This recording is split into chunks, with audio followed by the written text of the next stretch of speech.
पठामि संस्कृतं नित्यं वदामि संस्कृतं सदा ध्यायामि संस्कृतं सम्यक् वन्दे संस्कृतमातरं वन्दे संस्कृतमातरं वन्दे संस्कृतमातरम्।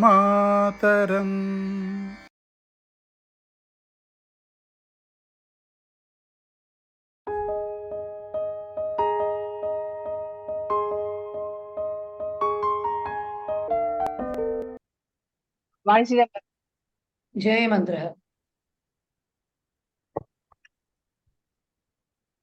పాడమంటారండి? వాణిశ్రీరామ్ గారు మీరు పాడతారా? పాడండి, మల్లీశ్వర్ గారు పాడండి. అలాగే.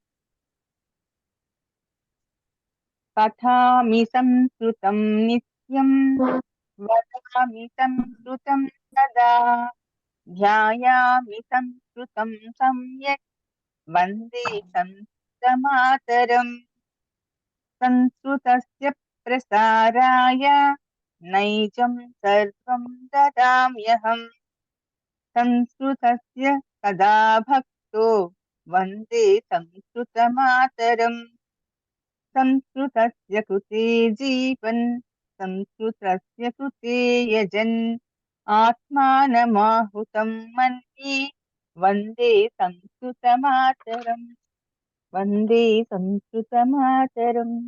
ధన్యవాదాः మహోదయ. ధన్యవాదాः. సో మొన్న మనం తవత్తు ప్రత్యయం చెప్పుకున్నాము.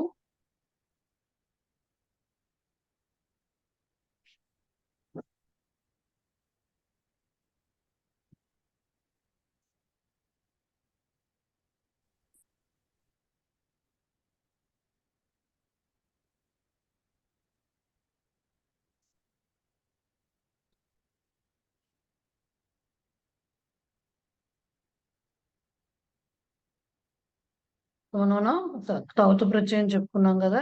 ఏం చెప్పుకున్నాం ఆ రోజు ఒకసారి చూసుకుందాం.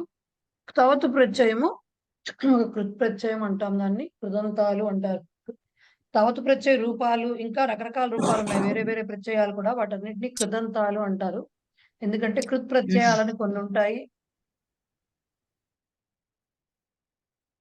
కృత్ ప్రత్యయాలని కొన్ని ఉంటాయి. అవి వచ్చినప్పుడు ఆ పదంతో కూడిన దాన్ని కృదంతము అంటాము, ఆ ప్రత్యయంతో కూడిన పదాన్ని. సో తవతు కూడా అట్లాంటిదే. సో దాన్ని అది కృత్ ప్రత్యయం అంటున్నాం. అందుకని తవతు ప్రత్యయం యూజ్ చేసినప్పుడు వచ్చే ఫామ్ ఏదైతే ఉంటుందో అది నామవాచకం కింద ఉంటుంది. అందుకని లింగ భేదం ఉంటుంది కానీ పురుష భేదం ఉండదు. అలాగే తవతు ప్రత్యయ రూపాన్ని భూతకాల అర్థంలో ఉపయోగిస్తామని చెప్పుకున్నాము. సో ఎప్పుడైతే లింగ భేదం ఉందన్నామో 3 రూపాలు ఎలా వస్తాయి? పఠితవాన్, పఠితవతి, పఠితవత్ అనేటటువంటి 3 రూపాలు వస్తాయి. అయితే పఠితవాన్ పుంలింగంలో వస్తుంది. సో పఠితవాన్ పురుష భేదం లేదు కాబట్టి సహా పఠితవాన్, త్వం పఠితవాన్, అహం పఠితవాన్ అనే వస్తుంది. అదే మనం దానికి ఈక్వలెంట్ క్రియాపదాలు మామూలుగా లకార రూపం తీసుకోవాలి భూతకాలంలో అంటే అపఠత్తు వస్తుంది. ప్రథమ పురుషకు అపఠత్తు, ఎందుకంటే ఇక్కడ లింగ భేదం ఉండదు, పురుష భేదం ఉంటుంది లకారాల్లో. కాబట్టి అపఠత్ అని ప్రథమ పురుషకు వస్తుంది, అపఠ అని మధ్యం పురుషకు వస్తుంది, అపఠం అని ఉత్తమ పురుషకు వస్తుంది. కానీ మూడిటికి తవతు ప్రత్యయం యూజ్ చేసి రాస్తే ఏకవచనంలో పఠితవాన్ అనే వస్తుంది. సిమిలర్లీ బహువచనంలో పఠితవంత అని వస్తుంది. స్త్రీలింగంలో పఠితవతి అని వస్తుంది. లింగంలో బహువచనంలో పఠితవత్య వస్తుంది. ఎవరో మాట్లాడుతున్నారండి. స్త్రీలింగంలో ఏకవచనంలో పఠితవతి వస్తుంది, బహువచనంలో పఠితవత్య వస్తుంది. నపుంసకలింగంలో పఠితవత్ అనేది వస్తుంది. బహువచన రూపం వాళ్ళు చెప్పలేదు, యాక్చువల్గా పఠితవంతి అని వస్తుంది. బట్ అది ఇక్కడ మనం వాడం కాబట్టి చెప్పలేదు కాబట్టి మనం కూడా దాన్ని పట్టించుకోవట్లేదు. ఎక్కడైనా వస్తే అప్పుడు మళ్ళీ క్లియర్ గా చెప్తాను. ప్రస్తుతానికైతే ఇది మనం అనుకున్నది. సో దానికి సంబంధించిన ఎక్సర్సైజ్ ఉంది, తీయండి. ఒక నిమిషం అండి విజయ గారు. కొంచెం నాకు ఇది కొంచెం పురుష భేదం లేదు, ఆ, లింగ భేదం ఉంది ఉంది. అన్నారా? ఆ, ఆ, పురుష భేదం లేదంటే ఏంటవి? అదే కదా, ప్రథమ పురుష, మధ్యమ పురుష, ఉత్తమ పురుష అనే భేదాలు ఉండవు. సో ఓకే ఓకే అవి ఏమవుతుంది మీకు, మనం మామూలుగా ప్రథమ పురుష అంటే ఏంటి, సహ, కృష్ణ, గోవింద, లేకపోతే సీత, గీత అన్ని ప్రథమ పురుషులకి వస్తాయి. మధ్యమ ఆ, పురుష అంటే త్వమ్, యువాం, యూయం అవి వస్తాయి. ఉత్తమ పురుష అహం, ఆ, ఆవం, వయం వస్తాయి. అయితే అవును. ఈ లకార రూపాల్లోనే ప్రథమ పురుష, మధ్యమ పురుష, ఉత్తమ పురుష అని రాస్తాం కదా, వాటిల్లో లింగ భేదం ఉండదు. అక్కడ సహా సా రెండు వస్తున్నాయి ప్రథమ పురుషుకి, ఉమ్, రైట్? సో ఉమ్. లకార రూపం తీసుకున్నప్పుడు దానికి లింగ భేదం ఉండదు, పురుష భేదాలు మాత్రం ఉంటాయి. బట్ తవతు పురుష ప్రత్యయం భేదం వాడినప్పుడు ఏమవుతుందంటే రివర్స్ అన్నమాట. తవతు ప్రత్యయంలో ఆల్రెడీ పుంలింగం, స్త్రీలింగం, నపుంసకలింగం ఉన్నాయని చెప్తున్నాము, కానీ ఇక్కడ పురుష భేదం ఉండదు. అందుకని అక్కడ సహా అనే తీసుకున్నాం అనుకోండి, అపఠత్ అని చెప్పేస్తాం, ఉమ్, రైట్? సహా పుంలింగ రూపము, దానికి ప్రథమ పురుష ఏకవచనం కాబట్టి అపఠత్ అని చెప్పేస్తాం. సా తీసుకున్నాం అనుకోండి, అది కూడా ప్రథమ పురుష ఏకవచనమే కాబట్టి అపఠ. దానికి అపఠత్తే చెప్తాం, రైట్? ఉమ్, త్వం తీసుకున్నాం అనుకోండి, అపఠః అని చెప్తాం. అహం తీసుకుంటే అపఠం అని చెప్తాం. సో ఉమ్, అక్కడ త్వమ్, అహం పుంలింగం కావచ్చు, స్త్రీలింగం కావచ్చు. అంటే త్వమ్ అనే ఉమ్. ఎదుర్కొండా ఉన్న వ్యక్తి ఫీమేల్ అవ్వచ్చు, మేల్ అవ్వచ్చు, బట్ అపఠః అనే రాస్తాం. సిమిలర్లీ వెనకాల అహం అభేదం లేదు. అహం అనే వ్యక్తిని ఉమ్, ఇప్పుడు నేను మేల్ అయినా ఫీమేల్ అయినా పఠామి ఆర్ అపఠం అనే రాస్తాం, రైట్? ఓకే. సో పురుష భేదం ఉంటుంది అక్కడ, కానీ పురుష భేదం అంటే మధ్యమ పురుష, ప్రథమ పురుష, ఉత్తమ పురుషుని బట్టి క్రియాపదం మారుతూ ఉంటుంది. సో ఉమ్, లకారానికి క్రియాపదం మారుతుంది అంటే పురుష భేదం ఉంటుంది. కానీ తవతు ఓకే. వాడినప్పుడు ఏమవుతుంది, మీరు సహ తీసుకోండి, పుంలింగం కాబట్టి అది ప్రథమ పురుష అవ్వచ్చు, మధ్యమ పురుష అవ్వచ్చు, ఉత్తమ పురుష అవ్వచ్చు, ఏదైనా అవ్వచ్చు. పుంలింగం అయితే పఠితవాన్ వస్తుంది. ఆ సహ పుంలింగం కాబట్టి పఠితవాన్ వస్తుంది. అలా కాదు, త్వం అనేది ఒక మేల్ పర్సన్ కి చెందుతోంది అనుకోండి, ఎదుర్కొన్నా ఉన్న వ్యక్తి మేల్, అప్పుడు కూడా పఠితవాన్నే వస్తుంది. అహం నేను ఓకే. మగవాడిని అనుకోండి, అప్పుడు కూడా పఠితవాన్నే వస్తుంది, రైట్? ఓకే. తా ఉందనుకోండి, అప్పుడు మారుతుంది. పుంలింగంలో ప్రథమ పురుష భేదం లేదు, ఓన్లీ లింగ భేదమే ఉంది అంటే అర్థం అదనమాట, రైట్? అలాగే క్లియర్. స్త్రీలింగం కూడా అంతే. సా వచ్చిందనుకోండి పఠితవతి వస్తుంది. అహం పట్టవతి. అంటే పఠితవతి అనే వస్తుంది, నేను స్త్రీని కాబట్టి. అలాగే త్వం నా ఎదురుకుండా ఇప్పుడు నేను మీతో మాట్లాడుతున్నాను కాబట్టి మీరు స్త్రీ కాబట్టి పఠితవతి అనే, తమ్ముకు కూడా పఠితవతి అనే చెప్పాలి. సో లింగ భేదం ఉంది అంటే అర్థం ఏంటంటే తవతు ప్రత్యయం. లింగ భేదం ఉంటుంది, పురుష భేదం ఉండదంటే ఏ పురుష అవ్వచ్చు, ఏదైనా ఉండొచ్చు, కానీ వచన భేదం రెండింటికి ఉంటుంది. వచనాలు రెండింటికి ఉంటాయి, ఏక బహువచనాలు or ద్వివచనం రెండింటికి ఉంటుంది. బట్ తవతు ప్రత్యయం ఇప్పుడు మనకు భూతకాల అర్థంలో రెండు రకాలుగా ఉపయోగిస్తున్నాం. ఒకటి లకార ప్రయోగం, అపఠత్ అపఠత, అది ఒక ప్రయోగము. ఒకటి ప్రత్యయ రూప ప్రయోగం, అది తాతు ప్రత్యయ రూపం. రెండు భూతకాలార్థాన్ని ఇస్తున్నాయి. బట్ లకారము యూజ్ చేసినప్పుడు ఏంటంటే మనకి పురుష భేదం ఉంటుంది, లింగ భేదం ఉండదు. కానీ తవతు ప్రత్యయం యూజ్ చేసినప్పుడు మాత్రం లింగ భేదం ఉంటుంది, పురుష భేదం ఉండదు. ఇది దానికి అర్థం. ఓకే. అర్థమైందా? రైట్. క్లియర్. మల్లీశ్వరి గారు ఏంటండి?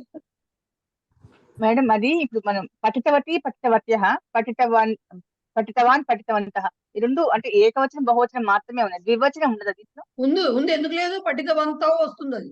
ఇప్పుడు భవాన్, ఆహా. భవంతో, భవంతః చెప్పుకున్నామా మనం? మనం ద్వివచనం మీకు చెప్పట్లేదు, బేసిక్ గా ద్వివచనం మీకు రావట్లేదు కాబట్టి చెప్పట్లేదు ఎక్కడ. బట్ ఆహా. పఠితవాన్, పఠితవంతౌ, పఠితవంతః అది రూపం మొత్తం. ఆ, భవాన్ కి భవంతా వస్తుందా? ఆ భవాన్, నేను భవంతౌ, భవంతః. తప్రాస అయితే ఓకే చూసుకోవాలి. భవతికి ప్రాబ్లం ఉండదు, గౌరీ శబ్దంలో వస్తుంది కాబట్టి భవతి, భవత్యౌ, భవత్యః రాస్తాం. భవాన్ కి భవాన్, భవంతౌ, భవంతః వస్తుంది. సిమిలర్లీ పఠితవాన్, పఠితవంతౌ, పఠితవంతః అనేది రూపం. అలాగే ఇది పఠితవతి ఉందనుకోండి, గౌరీ కాబట్టి మళ్ళీ గొడవ ఉండదు, పఠితవతి, పఠితవత్యౌ, పఠితవత్యః వస్తుంది. ఓకే, మీకు ద్వివచనం ప్రయోగం ఎక్కడో తప్ప ఇవ్వలేదు కాబట్టి మనం చెప్పుకోవట్లేదు, అది ఇక్కడ చెప్పలేదు, అందుకని అంతకుమించి ఏమి లేదు. ఈ భాషాభ్యాసం వాక్యాలన్నీ రాస్తూ ద్వివచనం కూడా రాస్తున్నాను ప్రాక్టీస్ కోసం. రాసుకోండి. అంటే మీకు తెలియాలి, ద్వివచనం తెలియాలి, కంపల్సరీ తెలియాలి. సంస్కృతంలో ఉన్న స్పెషాలిటీనే అది. బట్ ఇప్పుడు ఏంటంటే ఇన్ని రూపాలు అంటే కన్ఫ్యూజ్ అవుతారని మధ్యలో ప్రస్తుతం ద్వివచనాన్ని హోల్డ్ లో పెట్టారు, అంతే తేడా. అది హోల్డ్ లో ఉంది, ఉంది, అక్కడే ఉంది. ఎక్సర్సైజ్ చేయండి, 145 పేజ్ నెంబర్.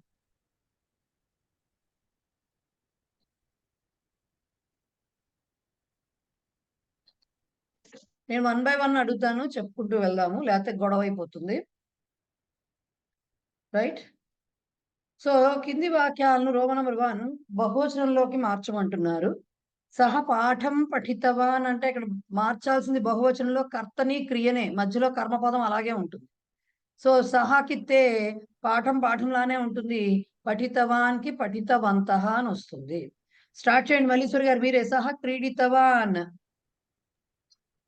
ते क्रीडितवन्तः తే क्रीडितवन्तः క్రీడితవంతః, తే క్రీడితవంతః కరెక్ట్.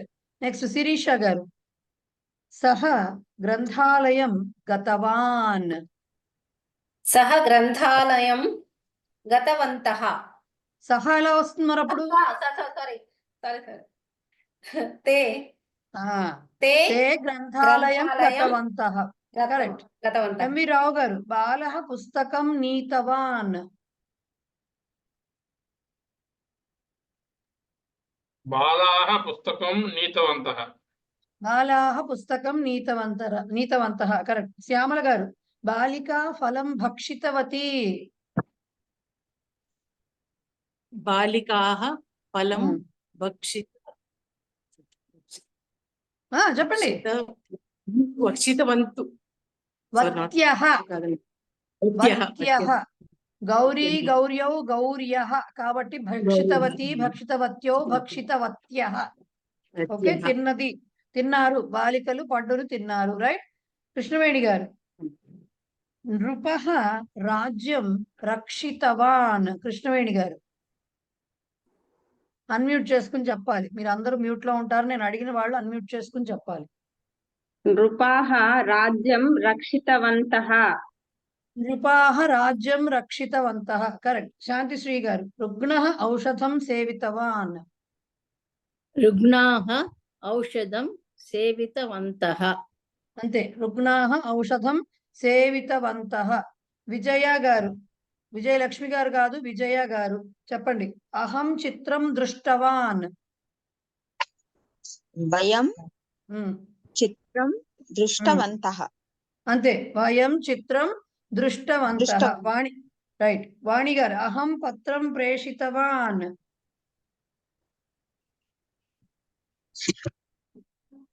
వయం పత్రం ప్రేషితవంతః. అంతే, వయం పత్రం ప్రేషితవంతః కరెక్ట్. అంజని గారు. త్వం పాఠం లిఖితవాన్,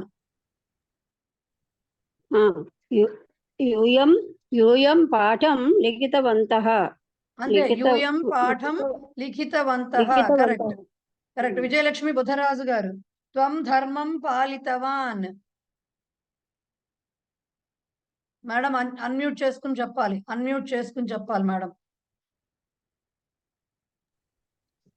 యూయం ధర్మం పాలితవంతః, యూయం ధర్మం పాలితవంతః. చూసారా, అహం వచ్చినా మేడం పఠితవాన్ ప్రేషితవాన్ అలాగే వస్తుంది, త్వం వచ్చినా లిఖితవాన్ అలాగే వస్తుంది.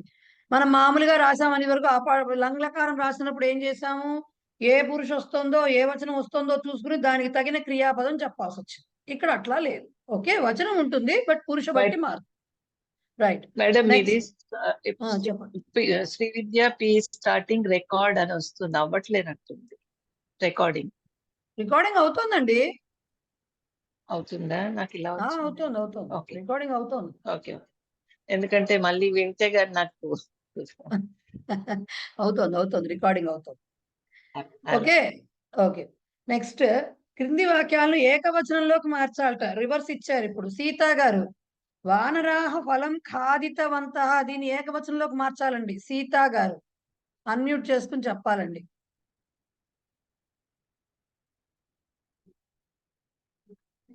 సీత గారు ఉన్నారా లేరా? నేను చెప్పను. అంజని గారు చెప్పేశారు కదా. అంజని గారు మీరు ఆగండి కొంతసేపు, అందుకని. పురుషోత్తం గారు. వానరః ఫలం ఖాదితవాన్, వానరః ఫలం ఖాదితవాన్, అది దాని ఆన్సర్. ఏకవచనంలోకి మార్చినప్పుడు వానరః ఫలం ఖాదితవాన్. Right sir. Himabindu garu. Next one. అధ్యాపకాః తాడితవంతః. హిమబిందు గారు ఉన్నారా లేరా? వీడియోస్ ఆన్ చేయకపోతే అస్సలు తెలీదు ఉన్నారో లేదో. ఫణీశ్వరి గారు చెప్పండి మీరు. చెప్తాను. అధ్యాపకాః తాడితవంతః, అధ్యాపకః తాడితవాన్. అంతే. అధ్యాపకః తాడితవాన్ అది దానికి ఏకవచన రూపం. కరెక్ట్ అండి. కవిత మెరుగు కవిత గారు. లలనా ఉన్నాను మేడం. గీతం గీతవత్యః. లలనా గీతం గీతవంతవాన్ గీతవత్యవాన్. గీతవతి అండి బాబు. లలనా అనేది స్త్రీలింగం, గీతవతి అని వస్తుంది అంతే. గీతవత్యవాన్. ఓకే. గీతవత్యః బహువచనం కాబట్టి గీతవతి ఏకవచనం. లలనా గీతం గీతవతి. ఓకే. యోగానంద్ గారు తే వాక్యం ఉక్తవంతః.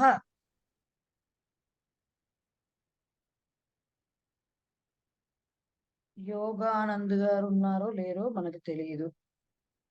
ఓకే. ఉమాదేవి గారు. వాక్యం ఉక్తవాన్. అహం వదామి. నేను వరుసగా వస్తున్నా, చెప్పకపోతే అప్పుడు మళ్ళీ రిపీట్. ఉమాదేవి గారు ఉన్నారా? నారాయణరావు గారు.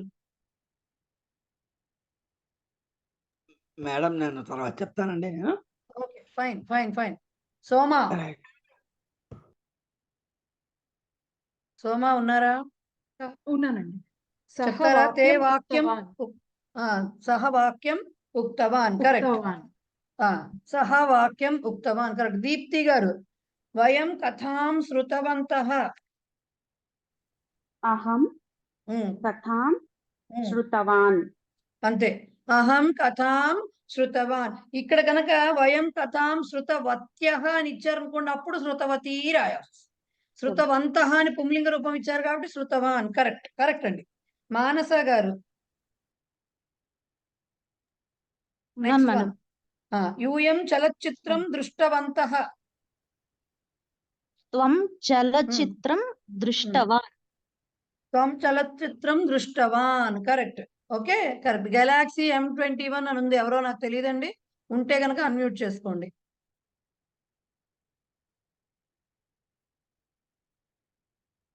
కవిత గారు వేరే కవిత, ఇంకొక కవిత అనుకుంటా. ఇవిడ హ్యాండ్ రైజ్ చేసిన కవిత గారు. తాహ చిత్రం రచితవత్యః. సా చిత్రం రచితవతి. సా చిత్రం రచితవతి. కరెక్ట్. నెక్స్ట్ ది వృద్ధాః క్షీరం పీతవంతః. ఏమొస్తుంది దానికి? ఎవరో ఒకరు చెప్పండి.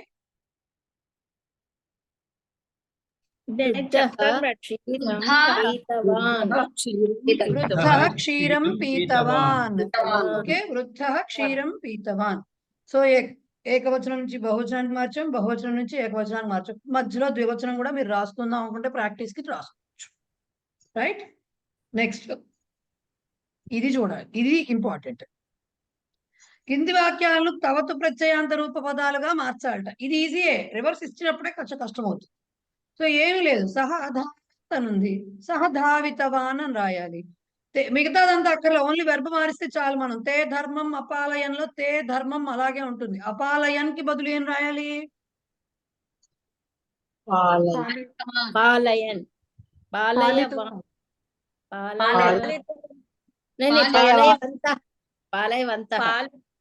బాగా చెప్పేశారు అందరూ. పాలితవంత. పాలయతికి గుర్తు పెట్టుకోండి. పాలయతి పాలితవాన్. ఓకే. పాలితవాన్ పాలితవతి. చోరయతి చోరితవాన్ చోరితవతి. గణయతి గణితవాన్ గణితవతి. తాడయతి తాడితవాన్ తాడితవతి. అలాగే ఇంకా క్షాళయతి క్షాళితవాన్ క్షాళితవతి. ఇలా వస్తాయి. సో ఇప్పుడు అపాలయానికి అక్కడ బహువచనం ఉంది కాబట్టి తే అని పాలితవంతః. పాలితవంతః బహువచనం రాయాలి. తే ధర్మం అని ఉంది అక్కడ. అపాలయన్ బహువచనం కదా. అపాలయత్ అపాలయతాం అపాలయన్ బహువచనం కాబట్టి బహువచన క్రియాపదమే రాయాలి. ధనికః ధనం. ఒక్క నిమిషం. ధనికః ధనం అదదాత్ అని ఇచ్చారు. ధనికః ధనం అలాగే ఉంటుంది. దాని బదులు ఏం రాయాలి? దత్తవాన్. అది దత్తవాన్. దదాతికి దత్తవాన్ దత్తవతి వస్తాయి. ఓకే. నెక్స్ట్ యువకాః ధనం అగణయన్. యువకాః ధనం వరకు బానే ఉంది. అగణయన్ కి బదులుగా ఏం రాయాలి ఇప్పుడు? అగణవంత. అగణ రాయాలి. ఇంకా గణితవంతః గణితవంతః విధవంతః గణితవంత ఆ వస్తే పాస్ట్ టెన్స్ లంగ్లకార రూపం ఆ రాయకూడదు గణితవంతః నెక్స్ట్ దుష్టాః జనాన్ అపీడయన్ అపీడయన్ బదులు ఏం రాయాలి ఇప్పుడు పీడితవంతః పీడితవాన్ పీడితవంతః పీడితవంతః ధాతు పీడితవంతః ఓకే బాలాః శిలాఖండం అక్షిపన్ అక్షిపన్ కి బదులు ఏం రాయాలి ఇది నేను చెప్తాలేండి ఇది కొంచెం కష్టమే క్షిప్తవంతః అని రాయాలి క్షిప్త ప్రాప్తాలోప్త ఎలాగో అలాగా క్షిప్తవంతః క్షిపతి దానికి క్షిప్తవంతః ఓకే క్షిప్తవాన్ క్షిప్తవంతః వస్తుంది మీనింగ్ ఓకే క్షిప్తవతి క్షిప్తవత్యః ఎస్ వాణి గారు మీనింగ్ ఏంటండి క్షిప్తవంతః మీనింగ్ ఏంటండి క్షిపణం అంటే విసిరేయడం ఇప్పుడు దీనికి అర్థం ఏంటి? బాలలు థ్రోయింగ్ అవే అన్నమాట క్షిపతి అంటే థ్రోస్ అవే ఓకే విధవతి క్షిపితవతి అనకూడదు క్షిప్తవతి స్త్రీలింగం అయితే క్షిపతికి క్షిప్తవాన్ క్షిప్తవతి క్షిపిత అనకూడదు క్షిప్త అనాలి క్షిప్త విధవంతః క్షిప్తవాన్ క్షిప్తవంతః ఓకే తాః దుష్టాన్ అనిందన్ నిందితవత్యః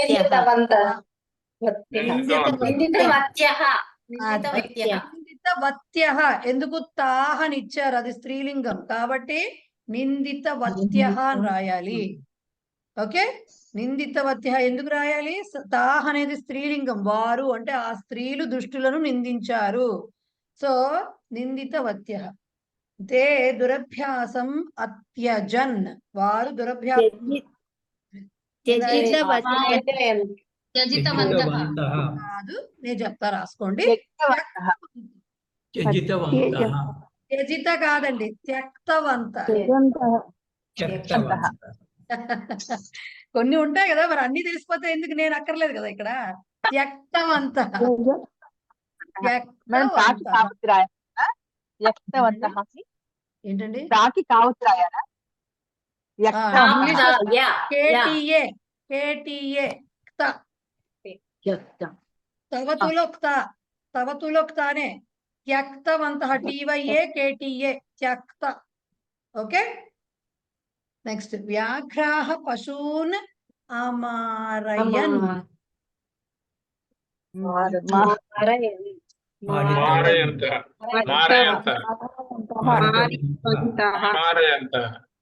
ఎవరో కరెక్ట్ చెప్పారు ఎక్కడో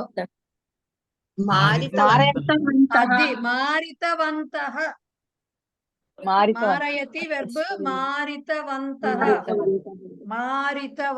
మారితవాన్ మారితవతి మారితవంతః పుంలింగ బహువచనం మారితవత్యః స్త్రీలింగ బహువచనం యాక్చువల్ గా ఒక మంచి ఎక్సర్సైజ్ మీకు ఏమిటి అంటే మీకు ఇప్పటి వరకు వచ్చిన ఆత్మనేపది అవ్వచ్చు పరస్మైపది అవ్వచ్చు వర్బ్స్ తీసుకుని జస్ట్ వర్తమాన కాల వర్బ్స్ తీసుకోండి పఠతి లిఖతి అన్ని తీసుకోండి వందతే శ్లాఘతే ఫస్ట్ లెసన్స్ లో వస్తాయి కదా మనకి అన్ని వరుసగా రాయండి దాని పక్కనే తవతు పుంలింగ ఏకవచనం బహువచనం తవతు స్త్రీలింగ ఏకవచనం బహువచనం రాస్తే మీకు దాదాపుగా ఒక 60-70 వర్బ్స్ వస్తాయి ఇంకా ఎక్కువ కూడా రావచ్చు ఎందుకంటే ఇక్కడ ఆత్మనేపది పరస్మైపది మిక్స్ కదా అసలు రాయడం మొదలు పెట్టండి కొన్ని చోట్ల తప్పులు పోతాయి రైట్ కొన్ని చోట్ల తప్పులు పోతాయి అప్పుడు థ్రిల్ ఉంటుంది అనమాట అవి కనుక్కోవడం రైట్ ట్రై చేయండి అంటే ఇదొక ఎక్సర్సైజ్ ఇదొక ఇదన్నమాట ట్రై చేయండి మేడం ఒక్క నిమిషం సెంటెన్స్ లా రాయమన్నారా పదాల్లాగా సెంటెన్స్లు కాదు ఫస్ట్ అసలు రూపాలు రాయాలి లైక్ ఒక 5 కాలమ్స్ అనుకోండి ఒక 5 కాలమ్స్ అయ్యాయి అనుకోండి ఫస్ట్ కాలం పఠతి లిఖతి వందతే శ్లాఘతే ఇలా అన్ని వస్తాయి వర్తమాన కాల ప్రథమ పురుష ఏకవచనం అన్ని రాసేసుకోండి ధాతువులు రాయాలి యాక్చువల్ గా ధాతువులతో కొంచెం కష్టపడతారేమో అని ఇవి రాసుకోండి అని చెప్తున్నా ఓకే ఇవి రాసేసి తవతువి మనం చదువుకున్నవి 4 రూపాలు పుంలింగ ఏకవచనం బహువచనం స్త్రీలింగ ఏకవచనం బహువచనం ఈ 4 పెట్టారనుకోండి పఠతి రాస్తే పఠితవాన్ పఠితవంతః పఠితవతి పఠితవత్యః 4 రూపాలు వస్తాయి సో అలాగే లిఖతి, అలాగే వందతే, అన్ని రాస్తే ఎక్కడో ఏదో దానికి డౌట్ వస్తుంది. ఇప్పుడు చెక్తవానికి ఎట్లా అయితే చెప్పామో అలాగే ఇంకోటి ఏంటిది క్షిప్తవాన్, అలా ఏదో ఒక వెర్బ్కు ఎక్కడో ఒక తేడా కొడుతుంది. అన్ని అంత ఈజీగా రావు కదా. సో ఒకసారి ట్రై చేయండి. అంటే మీకు వెర్బ్స్ ప్రాక్టీస్ ఎలాగా అంటే ఇంక మళ్ళీ మర్చిపోరు, జీవితంలో మర్చిపోరు అవి. ప్రాక్టీస్ కోసం చెప్తున్నారు. రైట్? ఎస్. నమస్కారం మేడం, లేట్ గా జాయిన్ అయ్యాను నేను. సమ్ టెక్నికల్ ఏదో ఒంట్లో ప్రాబ్లం ఉంది. బాగున్నట్లేదు. కొంచెం లేండి, పర్వాలేదు. నాట్ గొంతు దట్ గుడ్. తెలుస్తుంది, ఓకే, గొంతు తెలుస్తుంది. చెప్పండి. పర్వాలేదులేండి, ఏం పర్వాలేదు. ఈ లెసన్ ఎండింగ్ ఎక్సర్సైజ్ తీయండి. ట్రాన్స్లేషన్ ఉంది, సరదాగా ఉంటుంది, చేద్దాం ఫస్ట్. తర్వాత మనం చతుర్థి విభక్తికి వెళ్ళిపోదాం. మేడం ఒక చిన్న డౌట్ మేడం. మారితవతి లేకపోతే సప్తవతి, ఆ టీ అంటే దీర్ఘం రావాలా? అన్నిటికీ దీర్ఘాలే. పఠితవతికి దీర్ఘం ఎలా వచ్చిందో అన్నిటికీ దీర్ఘాలే వస్తాయి. అన్నిటికీ దీర్ఘాలే. ఓకే, అన్నిటికీ దీర్ఘాలే, దేనికి ఇటు రాదు. అటు వచ్చేస్తే మళ్ళీ అది వేరే విభక్తి అయిపోతుంది. ఇటు రాకూడదు, పైకే ఉండాలి, అటే ఉండాలి, దీర్ఘమే ఉండాలి. పఠితవతి కాదు, పఠితవతి. చిన్న చిన్న చాలా క్లీన్ గా అబ్జర్వ్ చేసుకుంటే కానీ తెలియట్లేదు. క్లియర్ గా అబ్జర్వ్. ప్రవేశ లెవెల్లో మీరు రాసేటప్పుడు చిన్న చిన్నవి పట్టించుకోరు, బట్ ఈ స్టేజ్ లో తెలియదు కూడా అది ఏ విభక్తి అనేది. సేమ్ తవతు ప్రత్యయానికి ఇప్పుడు లింగం ఉంది, ప్రథమా విభక్తి, ఏకద్వి బహువచనం చెప్పామంటే మిగతా విభక్తులు ఉన్నట్టేగా, మీకు చెప్పరు కానీ ఇప్పుడు. బట్ అది 3వ లెవెల్లో వస్తుంది. దీని సప్తమి విభక్తి, పఠితవతి అని రాస్తే సప్తమి విభక్తి అయిపోతుంది. అది 3వ లెవెల్లో వస్తుంది. సో అందుకని దీర్ఘాలతోటి విసర్గలతోటి ఎప్పుడు ఆటలాడకూడదు. వాళ్ళు మార్కుల కోసమే నేను అడగట్లేదు. ఆటలాడడం అంటే నేను ఎందుకు చెప్తానంటే కన్ఫ్యూజ్ అవుతాం. ఎస్ శాంతి గారు. ఇప్పుడు దాకా మీకు ఇప్పుడు దాకా మనం చేసాం కదా అభ్యాసం, అందులో ఈ మధ్యలో ఉన్నవన్నీ ద్వితీయ విభక్తి కింద ఉన్నాయి. మధ్యలో ఉన్న ద్వితీయ విభక్తి విభక్తిలో ఉన్నాయి కదా, కర్మపదాలు కదా అవన్నీ, కర్మపదాలు కదా, అందుకని ద్వితీయ విభక్తి. చూడండి, తే ధర్మం, ధర్మం ధర్మం, వారు దేనిని పాలించారు? ధర్మమును, కాబట్టి కర్మపదం. ధనం, అది కర్మపదం. జనాన్ ద్వితీయ బహువచనం. శిలాఖండం, అది మళ్ళీ కర్మపదం.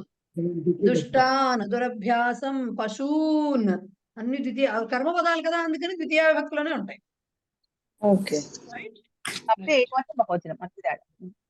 ఏక బహువచనాలు తేడా, అంతే. ఒకసారి లెసన్ ఎండింగ్ ఎక్సర్సైజ్ తీయండి, కాసేపు మనం దాని ఏమంటాం, ట్రాన్స్లేషన్ చేద్దాం. బాలు తవతు ప్రత్యయాలతో రాయాలట.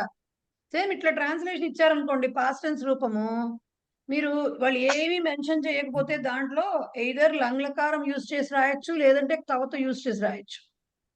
రైట్, దేంతో అయినా యూజ్ చేసి రాయొచ్చు. వాళ్ళు స్పెసిఫిక్ గా మెన్షన్ చేస్తే మాత్రం మీరు కృదంత రూపంతో రాయండి, లేకపోతే తవతుతో రాయండి అంటే మాత్రం ఇది రాయాల్సి. యాక్చువల్ గా లేకపోయినా కూడా ఇది రాయడమే ఈజీ. అన్ని పురుషులు, అన్ని వచనాలు గుర్తుపెట్టుకుని ఇది రాయడం ఈజీ. సో బాలురు పాటను పాడారు. బాలురు, బాలాహ, గీతం, గీతవాన్, గీతవంతః, బాలాహ గీతం గీతవంతః. 155 సార్. 155 lesson ending exercise. గీతవంతః, రైట్. నెక్స్ట్, జనులు ఇంటికి వెళ్ళారు. జనులు, జనాః జనాః గృహం గతవంతః.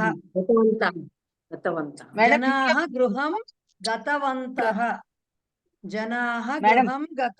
చెప్పండి. భవిష్యత్ కాలం వెళ్తారు అని చూపిస్తున్నాడు. వెళ్తారు పైన హెడ్డింగ్ ఏమి ఇచ్చారు? తవతుతో రాయమంటే వెళ్తారు అని ఎలా చెప్తాం మనం? వెళ్ళారు అని మార్చుకుని గతవంతః అని రాసుకోండి. ఓకే, ఒకటి ఇన్స్ట్రక్షన్ ఇచ్చి నువ్వు ఎలా ఉంటుందంటే, ఇది మనం 2 వీలర్ మీద వెళ్తూ లేకపోతే ఎక్కడ వెహికల్ మీద వెళ్తూ రైట్ కి ఇండికేషన్ ఇచ్చి లెఫ్ట్ కి వెళ్ళినట్టు ఉంటుంది. అది కాదు కదా మనకు కావాల్సింది.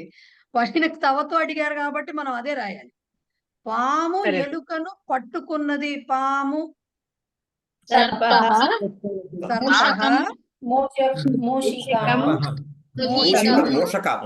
మూషకం అని రావాలి. మూషకః పుంలింగము, మూషకం ద్వితీయ విభక్తి రావాలి అక్కడ. మూషకం మూషకం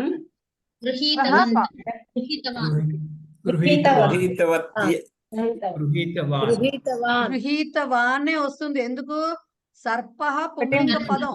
ఆ సర్పము అనేది మనం పాము పట్టుకుంది అన్నా మనం తెలుగులో. సర్పః పదము సంస్కృతంలో పుంలింగం కాబట్టి గృహీతవాన్ అనే రావాలి.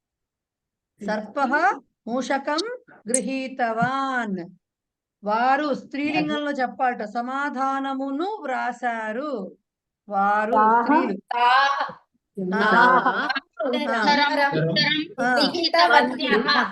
అమ్మయ్య, నా జన్మ ధన్యమైంది. తాహ ఉత్తరం లిఖితవత్యః. అమ్మయ్య అమ్మయ్య. మహిళలు చీరను కొన్నారు. మహిళలు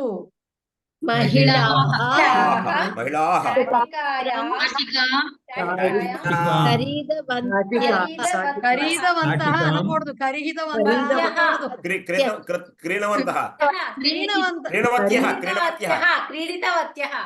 అది క్రీతవత్యః. క్రీణవత్యః కాదు, క్రీతవత్యః.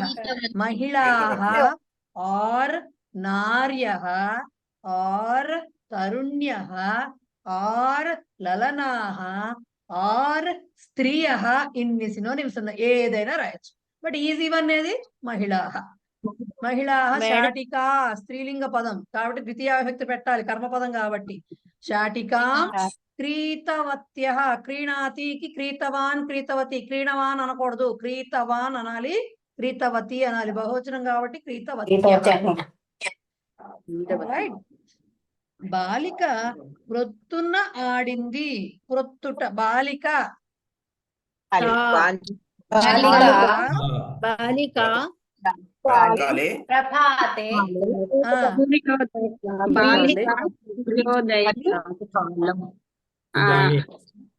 క్రీడితవతి మేడం. అంతే, క్రీడితవతియే. కాకపోతే ఇక్కడ మీరు అంటే మీరు అంబిగ్విటీని తీసేయాలి అంటే ప్రొద్దున అనే దానికి అవ్యయం పెట్టండి. ఇప్పుడు అవ్యయం నేర్చుకున్నారు కదా థర్డ్ లెసన్ లో. ప్రాతః అని పెట్టండి. ప్రాతః కాలే పెడితే పక్కన కాలే అని రాయాలి. ఉషోదయ సమయే అంటే అది రాయాలి. మళ్ళీ ఉష కాలే అంటే మళ్ళీ అది రాయాలి. లేదు ఇంకోటి ఏంటో చెప్పారు ఇందాక, ఇంకోటి చెప్పారు. అట్లా చెప్పకుండా ఒట్టి ప్రాతః అని పెడితే గొడవ. అది అవ్యయం కాబట్టి. బాలిక ప్రాతః క్రీడితవతి. బాలిక ప్రాతః క్రీడితవతి. Okay, next. దోషాలు ఉన్నాయట, మనకే చెప్పారండి ఈసారి చేయమని. బాలకః పఠితవంతః. ఏం చేయాలి?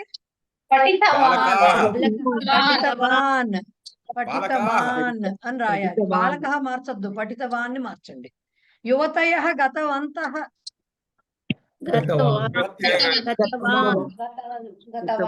యువతయః అనేది స్త్రీలింగం. యువతి యువత్యౌ యువత్యః అని ఉంటుంది. యువతయః కూడా మతయః కూడా రాస్తారు. యువతి అనేది రెండు రకాలుగా ఉంది. ఒక్క నిమిషం. యువతి అనే శబ్దం రెండు రకాలుగా ఉంటుంది. ఒకటి యువతీ గౌరీలాగా వస్తుంది, దానికి యువత్యః అని కూడా ఉంటుంది, ప్రయోగం ఉంది అది కూడా. ఇంకొకటి యువతిహి, అది మతిహి లాగా వస్తుంది స్త్రీ. అప్పుడు ఏమవుతుంది? మతయః లాగా యువతయః. ఇక్కడ దాన్ని ఫాలో అయ్యారు వాళ్ళు. సో రెండిటికి యువత్యః అన్నా యువతయః అన్నా కూడా యువతులు అనే మీనింగ్. సో స్త్రీలింగం అది. సో ఇప్పుడు ఏముండాలి అక్కడ? గతవత్యః అని ఉండాలి. గతవత్యః. సా ఉక్తవాన్. ఉక్తవతి ఉక్తవతి అని ఉండాలి. ఉక్తవతి అని ఉండాలి. మోదకం. అచ్చా, ఇది రెండు మీకు తెలియదు, ఈ రెండు వదిలేండి, మళ్ళీ చెప్పుకుందాం.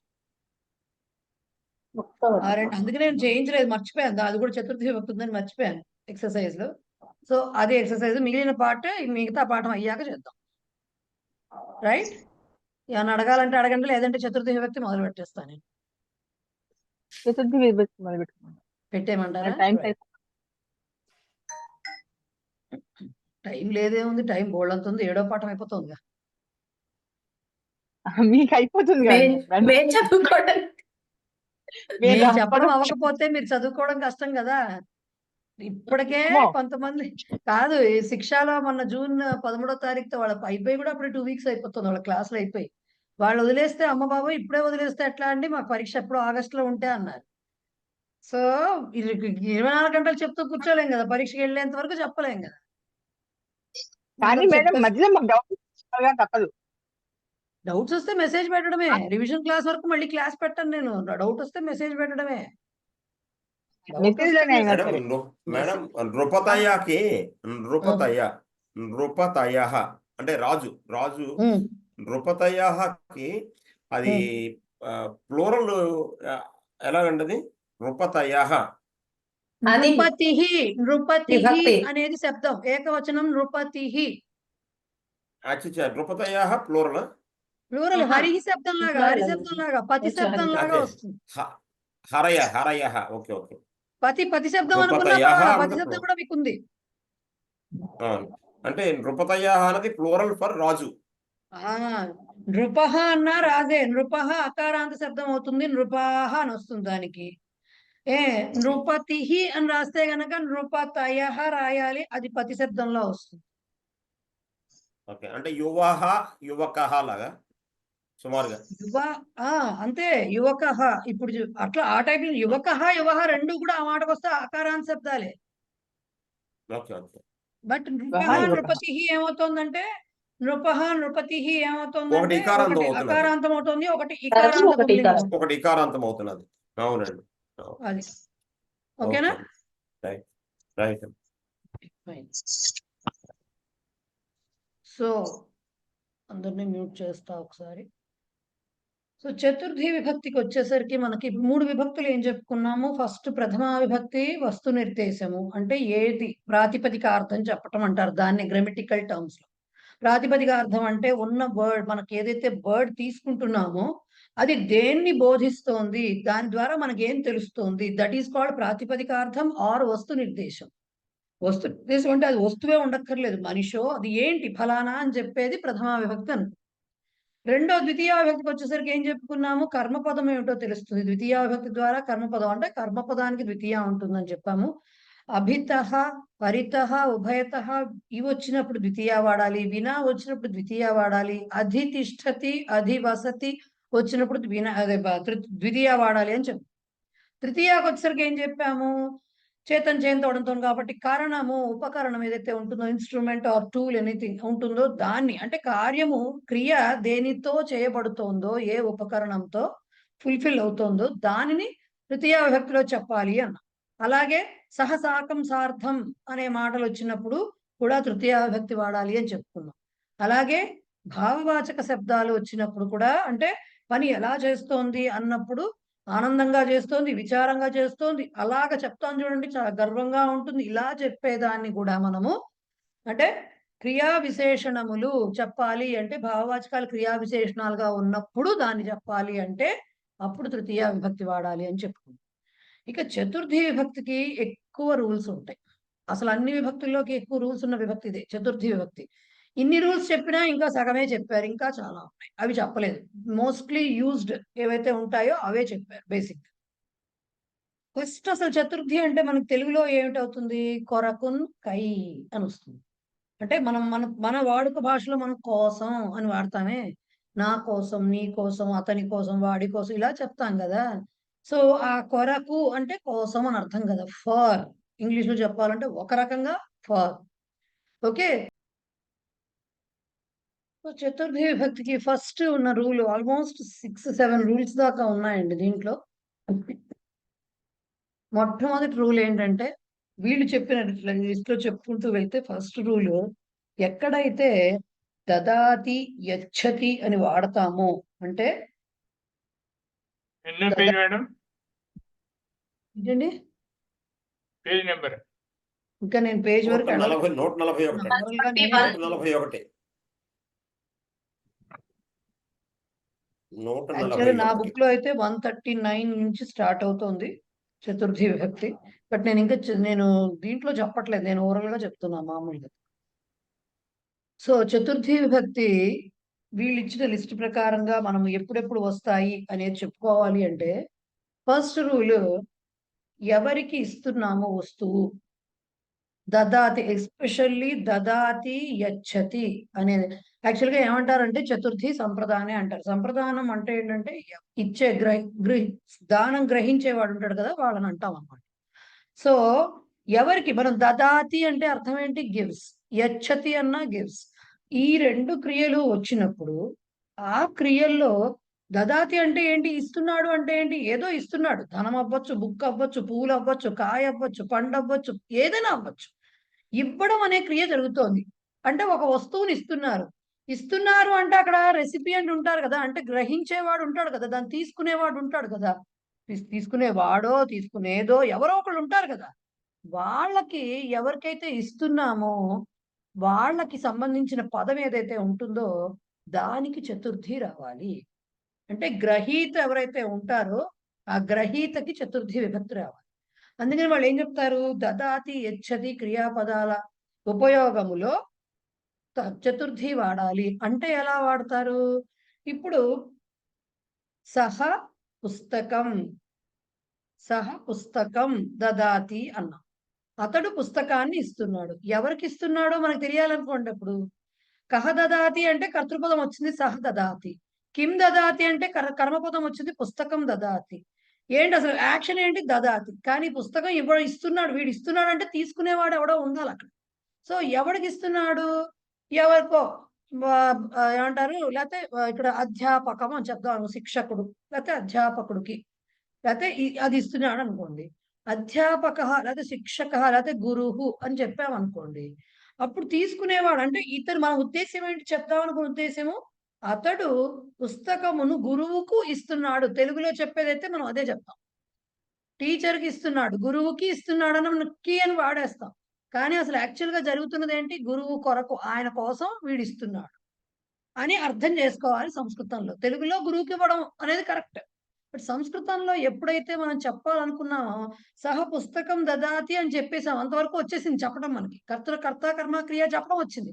ఈ పుస్తకం దదాతి, ఆ క్రియ ఎవరికి జరుగుతోంది? ఎవరు ఆ క్రియను ఫుల్ఫిల్ చేస్తున్నారు అంటే గ్రహించే వాళ్ళు ఎవరు? గురువు ఆర్ శిక్షక ఆర్ అధ్యాపక. రైట్? అప్పుడు ఏమవుతుంది అంటే ఆ పదం ఏముంటుందో మనకి అన్ని ప్రథమా విభక్తులు వచ్చాయి. ఇప్పుడు దానికి చతుర్థి విభక్తి అంటే ఏం చెప్పాలి? గురువు అయితే గురవే అని చెప్పాలి.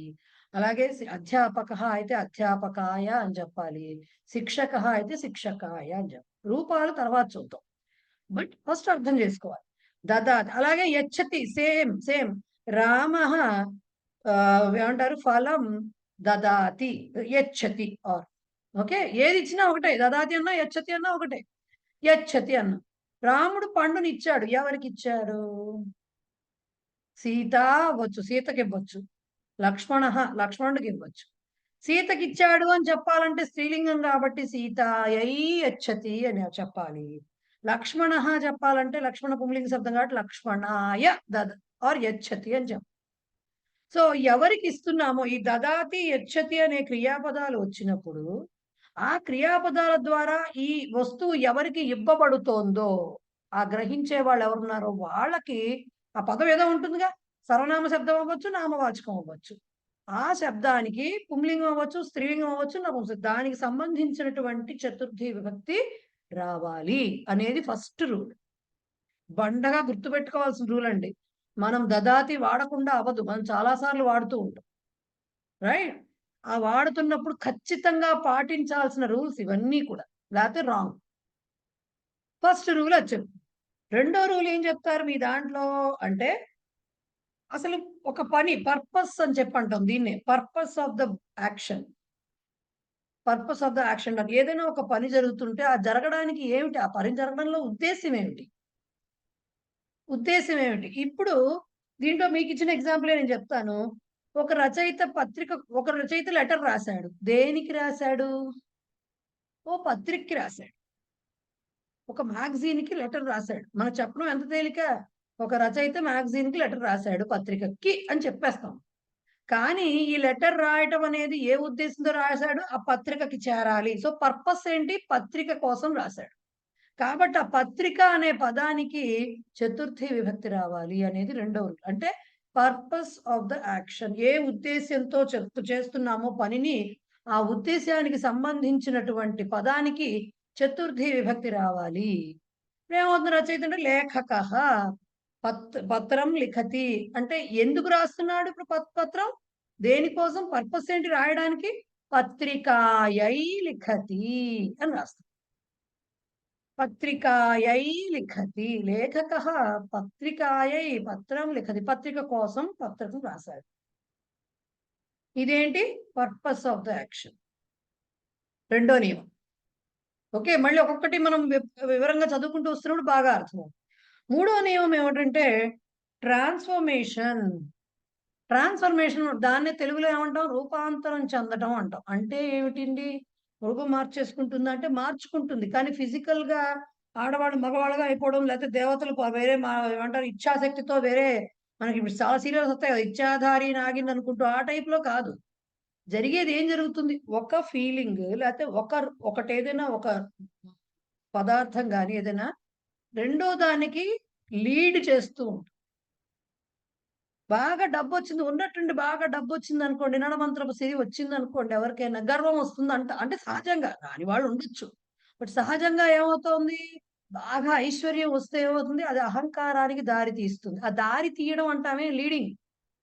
ఆ లీడింగ్ అనేది ఏంటి, ఈ ఐశ్వర్యం కాస్త దీని వల్ల ఏమవుతుంది, ఆ ఐశ్వర్యం వల్ల వాడికి అహంకారం రూపంలోకి మారుతోంది ఐశ్వర్యం కాస్త. దీనివల్ల ఇట్ ఈస్ లీడింగ్ టు అహంకారం, ఐశ్వర్యం అనేది. సో ఇప్పుడు ఏమవుతుంది, ఐశ్వర్యం అనేది అక్కడ కనిపించకుండా ఫస్ట్ వాడు అహంకారం కనపడుతుంది, వీడు ఐశ్వర్యం కనపడదు, ఇంకా వాడు అహంకారమే కట్టొచ్చినట్టు కనపడుతూ ఉంటుంది. సో ఈ ఐశ్వర్యం ఏమవుతోంది, అహంకారం కింద రూపాంతరం చెందుతోంది. మొన్నటి వరకు అట్లా లేడు వాడు, సడన్ గా ఐశ్వర్యం వచ్చింది, వీడికి అహంకారాన్ని తెచ్చింది. సో ఈ ఐశ్వర్యమే అహంకారంగా వాడిలో రూపాంతరం చెంది.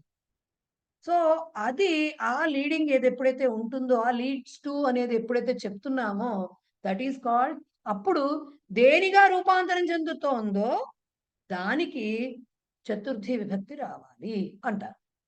అంటే ఏంటి, ఐశ్వర్యం అనేది అహంకారానికి తావిస్తుంది అని మనం చెప్తాం, లేకపోతే అహంకారమును కలగజేస్తుంది అని మనం తెలుగులో చెప్తాం. అహంకారం కోసమే వస్తుంది ఐశ్వర్యము అనేది మనం చెప్తాం. సో ఈ కోసమే వస్తుందని చెప్పింది ఇప్పుడు ఇన్ని రకాలుగా చెప్పాను తెలుగులో. దీని సంస్కృతంలో చెప్తాం, ఐశ్వర్యం అనేది ఉంటుంది, మూల వస్తువు, అది ఎలా మారుతోంది, అహంకార. సో ఈ అహంకార శబ్దానికి చతుర్థి విభక్తి రావాలి, అహంకారాయ భవతి అని రాస్తాం. ఓకే, అహంకారాయ భవతి అంటే ఐశ్వర్యము అహంకారం కోసమే అవుతోంది, అంటే ఐశ్వర్యం అహంకారానికి లీడ్ చేస్తోంది అని అర్థం. రైట్, అట్లాగే చాలా ఉన్నాయి, అట్లాంటి ఎగ్జాంపుల్స్ చాలా మనకు వాళ్ళు బాగా ఇస్తారు మళ్ళీ మన సెంటెన్సెస్ చదివినప్పుడు. బేసిక్ గా మూడోది ఏంటి, ట్రాన్స్ఫర్మేషన్. ఫస్ట్ది దదాతి యచ్చతి వచ్చినప్పుడు రావాలి. రెండవది పర్పస్ ఆఫ్ ద యాక్షన్, ఉద్దేశ్యం ఏమిటి, క్రియ జరగడానికి గల ఉద్దేశ్యం ఏదైతే ఉందో ఆ పదానికి ఇది రావాలి, చతుర్థి రావాలి. మూడవది ట్రాన్స్ఫర్మేషన్ చెందినది ఏది అంటే ఈ రూపాంతరం చెందినటువంటి పదార్థమో మనిషి ఏదో ఒకటి ఉంటుంది అక్కడ విషయం, లేదు కనిపించినటువంటి భావవాచక శబ్దమైనా అవ్వచ్చు, దానికి చతుర్థి రావాలి. అహంకారం అనేది కనిపించడం ఎట్లా కనపడుతుందండి, వాడి మాటల్లోనో చేతల్లోనో కనపడుతుంది, కానీ చూపించు ఇది అహంకారము అన్నట్టుగా మనం చూపించలేం కదా, ఒక వస్తువుని చూపించి ఇది అహంకారము అన్నట్టుగా మనం చూపించలేం కదా. సో అదైనా అవ్వచ్చు, అలాంటి చోట్ల చతుర్థి రావాలి. ఇది మూడో నియమం వాళ్ళు చెప్పింది. నాలుగో నియమం ఏం చెప్పారంటే, మనకి చాలా రకాల ఎమోషన్స్ ఉంటాయి, భావనలు అంటాం కదా, ఫీలింగ్స్. చాలా మంచి మంచి భావనలు ఉంటాయి, న్యూట్రల్ గా ఏవి చేయకుండాను మనసు ఎటువంటి రియాక్ట్ అవ్వకుండా స్థితప్రజ్ఞతో ఉండే రకంగా ఉంటుంది. నెగటివ్ ఫీలింగ్స్ కూడా చాలా ఉంటాయి, మోస్ట్లీ మనకు బాగా కలుగుతూ ఉంటాయి, కోపము, విసుగు, చిరాకు, అసహ్యము, లేకపోతే ఎక్కువగా కోపాలు లాంటి అసూయలు, ద్రోహం చేయాలి, ద్రోహ చింతన ఉంటుంది కదా, ఆ టైపు మాటలు ఉంటాయి కొన్ని. క్రోధము, కోపము, ద్రోహము, ఈర్ష్య, అసూయ ఇలాంటి మాటలు ఉన్నాయి. వీటికి సంబంధించిన వెర్బ్స్ ఉన్నాయి. క్రోధము అన్నాం అనుకోండి, క్రుధ్యతి అనే వెర్బ్ ఉంది. కోపము అన్నాం అనుకోండి, కుప్యతి అనే వెర్బ్ ఉంది. అసూయ చెందుతున్నాడు అన్నాం అనుకోండి, అసూయతి అనే వెర్బ్ ఉంది. ద్రోహము చేస్తున్నాడు అన్నాం అనుకోండి, దృహ్యతి అనే వెర్బ్ ఉంది. దృహ్యతి వెర్బ్ ఉంది. ఇలాంటివి వచ్చినప్పుడు ఈ కోపం అంటే మనకు ఉత్తిగా ఏముండదు కదా. కోపం వచ్చిందంటే ఏదో ఎవరో ఒకళ్ళ మీద వస్తుంది కదా కోపం. ఏదో ఒక సిచ్యుయేషన్ మీదైనా రావాలి, ఎవరో ఒక మనిషి మీదైనా ఖచ్చితంగా మనకైతే జనరల్ గా మనుషుల మీదే వస్తూ ఉంటుంది కోపం కదా. పని మనిషి దగ్గర మొదలుకొని పాలవాడు మొదలుకొని పిల్లలు మొదలుకొని భర్తలో భార్యలో స్పౌసెస్ అందరి మీదకి వచ్చేస్తుంది కోపం వస్తుంది.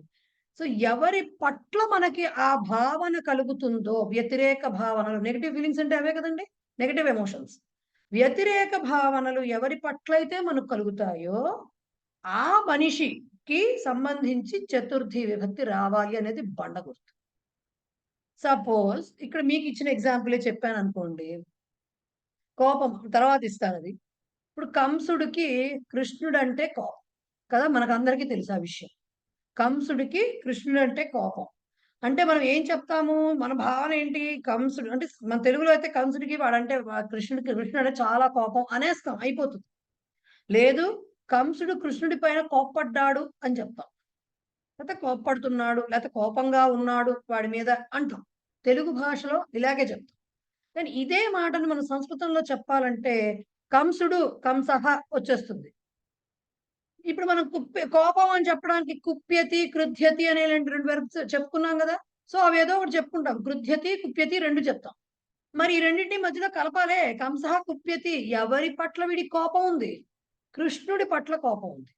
కృష్ణ శబ్దానికి చతుర్థి రావాలి. సో కృష్ణాయ కుప్యతి అని రావాలి. తెలుగులో ఉన్నట్టుగా డైరెక్ట్ ట్రాన్స్లేషన్ కాదు ఇది. కంసుడికి కృష్ణుడు అంటే కోపం, కంసుడు కృష్ణుడి మీద కోపంగా ఉన్నాడు, లేకపోతే కోపడ్డాడు, కోపగిస్తున్నాడు, ఇన్ని రకాలుగా చెప్పచ్చు తెలుగులో. ఆ కోపగిస్తున్నాడు అనేదే చెప్తాము, కానీ కృష్ణుడి పట్ల కోపంగా ఉన్నాడు అనే మాట కూడా వాడతాంగా. సో ఆ కృష్ణుడి పట్ల, ఎవరి పట్ల అయితే towards whom we are having those negative feelings, that person should get, that person అంటే a word should get Chaturthi విభక్తి. ఇది fourth rule. Fourth rule. Negative feelings ఎందుకు చెప్తున్నారు, నెగటివ్ అంటే సప్తమి వస్తుంది పాజిటివ్ ఫీలింగ్స్ కి, మళ్ళీ సప్తమిలో పాజిటివ్ ఫీలింగ్స్ చెప్తాం. సో నెగటివ్ ఫీలింగ్స్ కి, ఎస్పెషల్లీ నెగటివ్ ఫీలింగ్స్ లో కూడా ఈ క్రోధము, కోపము, అసూయ, ఈర్ష్య, ద్రోహము ఇలాంటి వాటన్నిటికీ కూడా మనకి చతుర్థి విభక్తివి ఎక్కువగా కనబడుతుంది, విభక్తి కనబడుతూ. ఎవరి పట్ల అయితే మనకు ఆ భావన కలిగిందో వారికి సంబంధించిన పదము ఏదైతే ఉందో దానికి చతుర్థి రావాలి. ఇది 4వ నియమం. ఇంకా 5వ నియమము రోచతే అని ఒక వెర్బ్ ఉంది. ఓకే, రుచ్ అనే ధాతువుది రోచతే అని వెర్బ్. మనకు మామూలుగా నాకు అది ఇష్టం అన్నాం అనుకోండి, ఐ లైక్ దాట్ అని చెప్పాలంటే ఇచ్చామి అని చెప్పేస్తాం. ఇచ్చతి అనే వెర్బ్ చదువుకున్నామా, అహం ఇచ్చామి, అహం ప్రశ్నం ప్రష్టుం ఇచ్చామి, ఆర్ అహం కర్తుం ఇచ్చామి, ఇలా చెప్తున్నాము. సో ఇచ్చామి, ఇచ్చతి అనేది సహా ఇచ్చతి అనేది చెప్తున్నాం. ఇచ్చతి అంటే likes, he likes or I like ఇలా చెప్పేది. కానీ నాకు నచ్చుతుంది అని చెప్తామే మనము, నాకు రుచిస్తుంది, నాకు సహిస్తుంది అని చెప్తాను చూడండి. సహించడం కూడా కాదు, సహించడం అంటే రుచి తెలియడం బేసిక్ గా. రుచించడం అంటే ఏంటి, దాని మీద ఇష్టంతో తినడమో లేకపోతే ఏదో ఒకటి ఇష్టంతో చేయటం ఆ పని. సో రోచతే అంటే రుచిస్తుంది అని అర్థం. ఇంగ్లీష్ లో దీన్ని కరెక్ట్ గా ట్రాన్స్లేట్ చేయడం ఇంపాసిబుల్. తెలుగులోనే చెప్పగలుగుతాం రుచిస్తుంది. ఇంగ్లీష్ లో చెప్పాలనుకోండి ఐ లైక్ అనే చెప్పాలి. ఓకే, బట్ దీంట్లో తెలుగులో ఈ సంస్కృతంలో ఏంటి, దానికి ఇచ్చతి అనేది ఒక రకంగా ఉంది, రోచతే అనేది కూడా ఒకటి ఉంది. నాకు బాగా నచ్చుతుంది అలా చేస్తే అంటాను. ఆ నచ్చటము, రుచించటము అనేది ఏదైతే ఉందో దానికి రోచతే అనే వెర్బ్. ఇప్పుడు ఈ రోచతే ఎందుకంటే ఎంతసేపు చెప్పారు మన చతుర్థి విభక్తి అంటే దానికే లింక్ ఉంది. రోచతే ఎక్కడైతే వెర్బ్ గా మీకు కనిపిస్తుందో, ఈ రుచించటం ఎవరికి జరుగుతుంది, వాడికో, దానికో, అతనికో, లేకపోతే ఆమెకో, లేకపోతే నాకో, నీకో, ఎవరో ఒకరికి, బాలకుడికో, ఎవరో ఒకరికి, ఎవరికైతే ఆ రుచించటం అనేది జరుగుతుందో వాళ్ళకి సంబంధించిన పదం ఏదైతే ఉంటుందో దానికి చతుర్థి రా. ఎగ్జాంపుల్, గణేశుడు ఉన్నాడు, మన అందరికీ తెలుసు, వినాయక చవితి వస్తే మోదకాలని అవన్నీ ఇవన్నీ చేస్తూ ఉంటాం. సో గణేశుడికి మోదకము రుచిస్తుంది, గణేశుడికి. ఇది కదా మనం చెప్పాలనుకున్న వాక్యం. అంటే గణేశుడికి మోదకాలు అంటే ఇష్టం. ఇప్పుడు దాన్నే గణేశ మోదకం ఇచ్చతి అని చెప్పచ్చు. గణేశుడు మోదకమును ఇష్టపడుతున్నాడు అని చెప్పొచ్చు, తప్పులేదు. దాన్నే ఆయనకి ఇష్టం అంటాం మనం. అంటే ఏంటి, ఆయనకు రుచిస్తుంది. దేవుడికి అమ్మవారికి మందార పూలు అంటే ఇష్టం. ఎవరు చెప్పారు, మనకి చెప్పింది ఆవిడ వచ్చి కాదు. అంటే మన భావన అది, మనం దీంట్లో ఇష్టం కాబట్టి ఆయనకి ఇష్టం, లేకపోతే పిల్లలకి ఇష్టం అని చేస్తాం, ఇలా చెప్తాం. అంటే ఏంటి, వాళ్ళకి రుచిస్తుందని చేస్తున్నాం మనం ఆ పనిని. సో ఆ రోచతే, ఎవరికైతే ఆ రుచించడం అనేది జరుగుతుందో ఆ పదానికి సంబంధించి చతుర్థి రావాలి. గణేశుడికి మోదకము రుచిస్తుంది. సో గణేశుడు, గణేశ వచ్చేసింది. రుచిస్తుంది అన్నాము, రోచతే అని చెప్పుకున్నాము. గణేశ, రోచతే అన్ని అడ్జస్ట్ చేసుకున్నాం. మోదకం మోదకమే ఉంటుంది. గణేశ మోదకం రోచతే తప్పు వాక్యం. గణేశ మోదకం ఇచ్చతి కరెక్ట్ వాక్యం. బట్ ఎప్పుడైతే రోచతే పిక్చర్ లోకి వస్తుందో, ఎవరికి ఇష్టం మోదకము, గణేశుడికి. కాబట్టి గణేష శబ్దానికి చతుర్థి రావాలి. గణేశాయ మోదకం రోచతే, గణేశునికి మోదకము రుచిస్తుంది అని చెప్పటం. గణేశాయ, ఎవరికైతే రుచిస్తుందో వారికి. మహ్యం సంస్కృతం రోచతే, నాకు సంస్కృతం అంటే చాలా ఇష్టం, నాకు రుచిస్తుంది అన్నాం అనుకోండి. మహ్యం అనేది అస్మత్ శబ్దంలో వస్తుంది, అవి కూడా తర్వాత చెప్పుకోండి. సో ఇలాగా రోచతే క్రియాపదం వచ్చినప్పుడు ఎవరికైతే ఈ రోచన క్రియ అంటే రుచించటం అనేది జరుగుతుందో వారికి సంబంధించిన పదం అక్కడ సర్వనామమో నామవాచకమో ఏదైతే ఉందో దానికి చతుర్థి విభక్తి రావాలి అనేది మీకు 5th నియమం. ఓకే, 5th నియమం. ఇకపోతే 6th నియమం బాగా మీరందరూ వాడేటటువంటి నియమం. నమః అనగానే ముందు ఏం రాస్తారండి? రేపు గురు పౌర్ణిమ వస్తుంది, ఆషాఢ పౌర్ణిమ. గురుభ్యో నమః, గురవే నమః, ఇవే వస్తాయి కదా వరుసగా. గురవే అంటే ఏమైంది? చతుర్థి విభక్తి. గురుభ్య కూడా చతుర్థియే, ఏకవచనం బహువచనం రెండు. ఓకే, సో నమః అనగానే ఆ వర్డ్ ఏదైతే ఉందో నమః అని వర్డ్ వచ్చినప్పుడు, ఆ పదం వచ్చినప్పుడు, ఆ నమః దేనికి నమస్కారం నమః అంటే నమస్కారము అని అర్థం. దేనికి పెడుతున్నాము అన్న నమస్కారం, ఆ పదం ఉంటుంది కదా, వ్యక్త, గురువా, లేకపోతే దేవుడా, ఏదైతే ఉందో దానికి సంబంధించిన పదానికి చతుర్థి రావాలి. ఈ నమః అనేది దేంతో అన్వయించబడుతోందో, ఏ పదముతో ఆ పదమునకు చతుర్థి విభక్తి రావాలి. దీనికి బెస్ట్ ఎగ్జాంపుల్ మన అష్టోత్తరాలు అన్నీ. మీరు గుర్తుంటే, మీరు బాగా అష్టోత్తరాలు చదివే అలవాట్లు ఉంటాయి కదా చాలా మందికి. ఓకే, ముందు కేశవాయ నమఃతో గోవింద నామాలతో ఆచమనం మొదలు పెడతాం. కేశవాయ నమః, నారాయణాయ నమః, మాధవాయ నమః. నమః నమః నమః వచ్చింది. వచ్చిన కేశవాయ, నారాయణాయ, మాధవాయ, గోవిందాయ, కృష్ణ ఇవన్నీ ఏవైతే వచ్చాయో అన్ని వరుస పెట్టి చతుర్థి విభక్తులే. అలాగే లక్ష్మీ అష్టోత్తరం రోజు చదువుకునే వాళ్ళు కూడా చాలా మంది ఉన్నారుగా. ప్రకృత్యై నమః, వికృత్యై నమః, విద్యాయై నమః. ఇవన్నీ ఎక్కడి నుంచి వచ్చాయి? ఇవన్నీ స్త్రీలింగాలు. ఎందుకు వచ్చింది అవన్నీ ఆ విభక్తులే? ఎందుకు? లక్ష్మీ నమః అనొచ్చుగా, ఎందుకు అంటలేదు? ప్రకృతి నమః అనొచ్చుగా, అనట్లేదు, ఎందుకు అంటలేదు? అందుకంటే అక్కడ రూల్ ఉంది, నమః వచ్చింది కాబట్టి కంపల్సరీ ఆ తాలూకు పదం దేనైతే సంబంధిస్తుందో అది దానికి చతుర్థి వచ్చి తీరవలెను. ఇప్పుడు మీరు చదువుతున్న, ఇప్పుడు మీరు ఏం చేస్తారంటే నెమ్మదిగా ఇప్పుడు తప్పులు తెలుస్తారు అన్నమాట. ప్రింటింగ్ మిస్టేక్స్ పడుతుంటాయి కదా పుస్తకాల్లో. మనకి అకార, ఇకార, ఉకార అన్ని అంతాలవి, శబ్దాలవి, చతుర్థి విభక్తులు తెలిసేశాక దానిలోకి వెళ్తే అరే ఇక్కడ తప్పు పడిందే మనకే తెలుస్తుంది. ఒక పక్క గణేశుడు అష్టోత్తరం చేస్తూ ఉంటాం మనం రేపు వినాయక చవితికి. లంబోదరాయ నమః అని పడుతుంది ఒక పుస్తకంలో, తప్పేగా? లంబోదరాయ నమః అని పడాలి, లంబోదరః కాబట్టి లంబోదరాయ పడాలి. సో అలాంటి తప్పులు తెలుస్తాయి. సో నమః తోటి మనకి చాలా లింక్ ఉంది. బట్ నమః ఎప్పుడైతే వస్తుందో చతుర్థి విభక్తి రావాలి. ఆ నమః దేంతో అన్వయించబడుతోందో. అలాగే స్వస్తి, నమః స్వస్తి, స్వస్తి వరకే చెప్పారు. ఇంకా యాక్చువల్ గా చాలా వర్డ్స్ ఉన్నాయి, అవన్నీ మనకు ప్రస్తుతం అక్కర్లేదు. స్వస్తి అంటే ఏంటండి? మనం ఏదైనా పూజ చేసుకున్నా, వరలక్ష్మితో, వినాయక చవితితో, సత్యనారాయణ దేవుడికి స్వస్తి చెప్పేసాం అంటాం. స్వస్తి చెప్పడం అంటే ఏంటి? స్వస్తి చెప్పడం అంటే tata bye bye see you చెప్పేసి ఎండ్ చేయడం కాదండి. స్వస్తి అంటే మంగళవాచక శబ్దం. అది అంటే చివరిలో మంగళం పాడతాం కదా, అంత శుభంగా దాన్ని పూర్తి చేయటాన్ని స్వస్తి అంటారు. శుభము కలుగాక అని చెప్పడానికి స్వస్తి అంటారు. ఎప్పుడైతే ఈ స్వస్తి అనే పదం ఏర్పడుతుంది, స్వస్తి అనేది కూడా ఒక పదం, అవ్యయమే. ఆ అవ్యయం వాడుతున్నామో, ఈ స్వస్తి అంటే శుభము కలుగుగాక అని అర్థం అండి. ఎవరికి శుభం జరగాలని చెప్తున్నాము? అక్కడ మారుతుంది. మన ఆశీర్వచనంలో చదువుతూ బాగా వినబడుతుంది స్వస్తి అనే మాట. ఆశీర్వచనం చేస్తాం, ఏ పూజా కార్యక్రమం పీటల మీద కూర్చొని చేసుకుంటే చివరిలో ఆశీర్వచనం అనేది చేస్తారు. ఆ చదివేప్పుడు జాగ్రత్తగా అబ్జర్వ్ చేసేయండి, చెయ్యండి ఈసారి ఎప్పుడైనా. మనం కూర్చున్న స్వస్తి ఒకటి ప్రజాభ్య. మరి రాజులకి ఆశీర్వచనం చేసేవారు మన పండితులు వెళ్ళి. అలాగే గుళ్ళల్లో ఒక రకమైన ఆశీర్వచనం జరుగుతుంది. ఇలాగ పిల్లల్ని ఒక రకంగా ఏం జరిగినా స్వస్తి అనే పదంతో మనం వాడుతున్నప్పుడు ఎవరిని ఉద్దేశించి ఆ శుభము కలుగుగాక అని చెప్తున్నామో ఆ పదానికి చతుర్థి వచ్చి తీరాలి. ఇది బండ గుర్తు. అందుకనే ఏం చెప్తాం, నమః స్వస్తి. ఆ రెండు వాడుతున్నప్పుడు చతుర్థి రావాలి.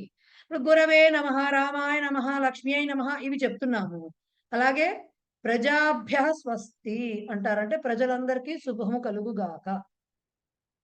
శిశుభ్య స్వస్తి అంటారు, అంటే పిల్లలందరికీ మేలు కలుగు. ఏదైనా స్కూల్లోకి వెళ్ళి పెద్ద పండితులు ఆశీర్వచనం ఇవ్వాలంటే సందర్భానికి తగినట్టుగా ఇస్తారు కదా, అప్పుడు శిశుభ్య స్వస్తి. సో ఇలాగా స్వస్తి అండ్ నమః ఈ రెండు వాడినప్పుడు కూడా అవి రెండు ఏ పదముతో అన్వయించబడుతున్నాయో దానికి చతుర్థి రావాలి అనేది 6th రూల్. లాస్ట్ రూల్ మీ పుస్తకంలో ఇచ్చిన దానికి లాస్ట్ రూల్ గచ్చతి అనే క్రియాపదం మనకుంది. మనం ఏం చదువుకున్నాం, గచ్చతి అంటే మనకి వెళుతున్నాడు వస్తున్నాడు ఆ గమన క్రియ ఏదైతే ఉందో ఆ గచ్చతి అనే క్రియాపదానికి సంబంధించి డెస్టినేషన్ గమ్యస్థానం ఏదైతే ఉందో అది కర్మపదం అవుతుంది. కాబట్టి గచ్చతి అనేది సకర్మక క్రియ సంస్కృతంలో అని చదువుకున్నాం. అందుకనే విద్యాలయం గచ్చతి, కార్యాలయం గచ్చతి, శాలాం గచ్చతి, గృహం గచ్చతి ఇలా చదువుకున్నాం కదా ఇంతవరకు. ఇప్పుడు ఏం చెప్తున్నాము, ఈ గమ్యస్థానం ఏదైతే ఉందో అది ద్వితీయ విభక్తిలోనూ ఉండొచ్చు, చతుర్థి విభక్తిలో కూడా ఉండొచ్చు అనేది కొత్త రూల్ చెప్తున్నారు. ఏం చెప్తున్నారు, గమ్యస్థానం గచ్చతి అనే క్రియాపదం వాడినప్పుడు ఆగచ్చతి రెండు కూడా గమ్ ధాతు బేసిక్ గా వాడినప్పుడు గమ్యస్థానం ఏదైతే ఉందో గమ్యస్థానం ద్వితీయాలో అయినా ఉండొచ్చు, చతుర్థిలో కూడా ఉండొచ్చు అని చెప్తున్నారు. అంటే ఏంటి, అహం పాఠశాలాం గచ్చామి అనొచ్చు, అహం పాఠశాలాయై గచ్చామి అనొచ్చు. సహ గృహం ఆగచ్చతి కరెక్ట్, మనం ఎప్పుడు చదువుకుంది అదే. సహ గృహం ఆగచ్చతి అతను ఇంటికి వస్తున్నాడు. అక్కడ ఏం చెప్తున్నాము, కర్మపదం గచ్చతి అనే క్రియకి గృహం అనేది కర్మపదం అవుతుంది డెస్టినేషన్ కాబట్టి, కర్మపదానికి ద్వితీయ కాబట్టి గృహం అనేది చెప్పేసుకున్నాం. ఇక్కడ కూడా ఏం చెప్తున్నాం, అది కరెక్టే, అది కాదంటలేదు, బట్ ఎక్స్ట్రాగా ఇది కూడా చెప్తున్నారు. ఈ గమ్యస్థానం ఏదైతే ఉందో గమన ఆగమన క్రియలలో గమ్యస్థానం ఏదైతే ఉంటుందో అది చతుర్థిలో కూడా ఉండొచ్చయ్యా అని చెప్తున్నారు. సో సహ గృహం ఆగచ్చతి అన్నా కరెక్టే, గృహంకి చతుర్థి గృహాయ అవుతుంది, గృహాయ ఆగచ్చతి అన్నా కూడా కరెక్ట్.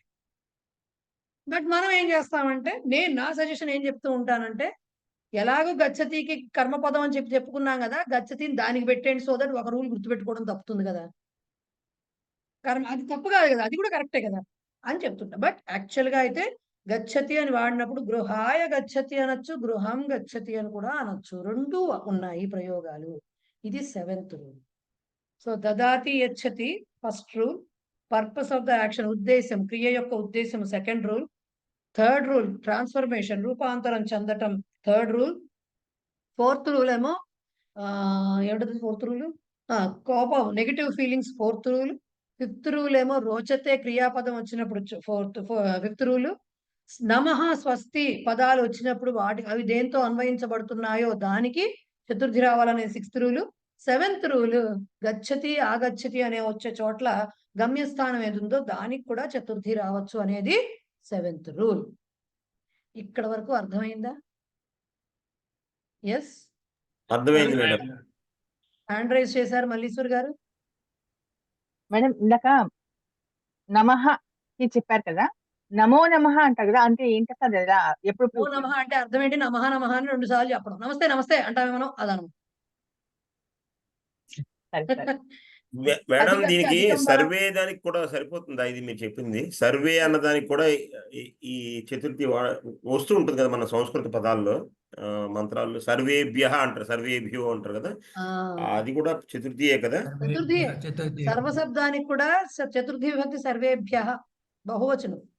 ఈ స్వస్తి ప్రజాభ్య పరిపాలయంతా ఉంది కదా మంత్రం, స్వస్తి ప్రజాభ్య ప్రజాభ్య వచ్చిందిగా, ప్రజాభ్య వచ్చింది కరెక్టే. ఓకే. సో రాస్తుంటే ఒక డౌట్. చెప్పలేదు, రూపాలు చెప్పలేదు. ఎస్ మల్లీశ్వరి గారు. సర్వే అనే పదం ఉంది కదా, సర్వే అంటే అందరూ అని కదా అర్థము. దానికి ఏకవచనం ద్వివచనం ఉంటాయా? ఉంటే ఎలా ఉంటాయి? మీకు సర్వశబ్దం మొత్తం పుస్తకంలో ఉంది. ఫస్ట్ పాయింట్ ఆహా. Genuine question. యాక్చువల్ గా సర్వే అన్నప్పుడు అందరూ అని వస్తున్నప్పుడు మళ్ళీ ఏకవచనం ఎందుకు వస్తుందండి దానికి అనేది యాక్చువల్ క్వశ్చన్. ఉంటాయా? ఉంటే ఎలా ఉంటాయి? ఉంటాయి. ఎందుకు ఉంటాయి? నెక్స్ట్ క్వశ్చన్ అది వస్తుంది. ఉంటాయి అంటే ఎట్లా ఉంటాయి? ఉండడానికి వీల్లేదు కదా. అందరూ ఉన్నప్పుడు అందరూ వచ్చేస్తారు, మళ్ళీ ఏకవచనం ఎట్లా వస్తుంది అంటే, సర్వశబ్దాన్ని గనక ఎప్పుడైతే ఏకవచనంలో వాడామో దానికి అర్థం ఏమిటి అంటే ప్రతి ఒక్క అని అర్థం. ఈచ్ అండ్ ఎవ్రీ పర్సన్ అంటాం కదా, అప్పుడు మనం చెప్పడం ఉద్దేశం ఏంటి? అక్కడ ఉన్న అందరూ అనే ఉద్దేశం. కానీ మనం చెప్పడం ఎలా చెప్తున్నాం? ఇక్కడున్న ప్రతి ఒక్కళ్ళు అని చెప్తున్నాం. అది అందరికీ వర్తిస్తోంది. కాబట్టి సర్వశబ్దాన్ని ఏకవచనంలో సర్వః జనః, అత్ర ఉపస్థితః సర్వః జనః అన్నారనుకోండి, ఇక్కడ ఉన్న ప్రతి ఒక్క మనిషి అని అర్థం. అత్ర స్థితం సర్వం వస్తు అన్నారనుకోండి, ఇక్కడ ఉన్న ప్రతి వస్తువు అని అర్థం. అంతేగాని అంటే సర్వకి మళ్ళీ 3 లింగాలు ఉన్నాయండి. సర్వః, సర్వా, సర్వం 3 ఉన్నాయి. సర్వే అనేది పుంలింగంలో బహువచనం, సర్వాహ అనేది స్త్రీలింగంలో బహువచనం, సర్వాణి అనేది నపుంసకలింగ బహువచనం. ఓకే, ఇవన్నీ ఉన్నాయి. బట్ యాక్చువల్ గా సర్వశబ్దం కనుక ఏకవచనంలో ప్రయోగించామంటే దాని అర్థం ఏంటంటే ప్రతి ఒక్క, ఈచ్ అండ్ ఎవ్రీ అని చెప్పడమే ఉద్దేశం. మరి ద్వివచనం అంటే మనకి సర్వే లెక్కలు చెప్తున్నప్పుడు చెప్తారు చూడండి, ప్రతి 10 మందిలో ఇద్దరికి అంటారే, అంటే ఇద్దరు, ప్రతి ఇద్దరిలో ఒకళ్ళు ఇలా చెప్తారే, అట్లాంటప్పుడు ద్వివచనం వాడతారు. బట్ మనం చూడటం అరుదు, చాలా రేర్ అవి. బట్ ఏకవచనం వింటాం, ఏకవచనం చూస్తాను. రామరాజ్యే సర్వః జనః, రామరాజ్యే సర్వః జనః సంతోషేణ అతిష్ఠత్ అన్నాం అనుకోండి, అదే అవసత్ అన్నాం అనుకోండి. రామరాజ్యంలో ప్రతి ఒక్క మనిషి సంతోషంగా జీవించాడు, అవసత్ అని చెప్పాం. కూడా ఉంటుంది. చెప్పడం ప్రతి ఒక్క అలాగే సర్వే జనాహ అన్నా కూడా తప్పే లేదు, ఆ వసన్ అన్నా కూడా అదే మీనింగ్ వస్తుంది. బట్ మనం చెప్పడం చిన్న డిఫరెన్స్. ప్రతి ఒక్క అంటే ఏంటి? వితౌట్ లివింగ్ ఎనీబడి అని కదా అర్థం. ప్రతి ఒక్క అంటే ఇక్కడ అలా ఏంటండి, మీరు మమ్మల్ని నెక్స్ట్ క్లాస్ కి ప్రతి ఒక్కరూ రావాలి అంటాం, అందరూ రావాలంటాం కంటే ఆ డిఫరెన్స్ ఉంటుంది. మీరు నెక్స్ట్ క్లాస్ కి ప్రతి ఒక్కరూ అటెండ్ అవ్వాలి. జనరలైజ్డ్, అందరూ రండి, జనరలైజ్డ్ స్టేట్మెంట్. ప్రతి ఒక్కరు అన్నది మిస్ అవ్వకుండా రండి, ఇంపార్టెంట్ క్లాస్ మిస్ అవ్వకుండా ప్రతి ఒక్కళ్ళు రండి అంటే ఎవరు మిస్ అవ్వద్దని చెప్పాలి. రైట్? సో బట్టి అది సింగులర్ యూస్ చేస్తున్నామా ప్లూరల్ యూస్ చేస్తున్నామా అనేది డిపెండ్ అయి ఉంటుంది అంతే. సెంటెన్స్ ని బట్టి అనే కాదు, మనం చెప్దాం అనుకున్న మన మనస్తో మన భావన ఏంటనే దాన్ని బట్టి ఉంటుంది. ప్రతి చోట్ల మనం ప్రతి ఒక్కరూ అని చెప్పం. ఇప్పుడు 14వ వాక్యంలో ఇది చూసాను. ఎక్కడ? మీది కూడా 94వ పేజీ.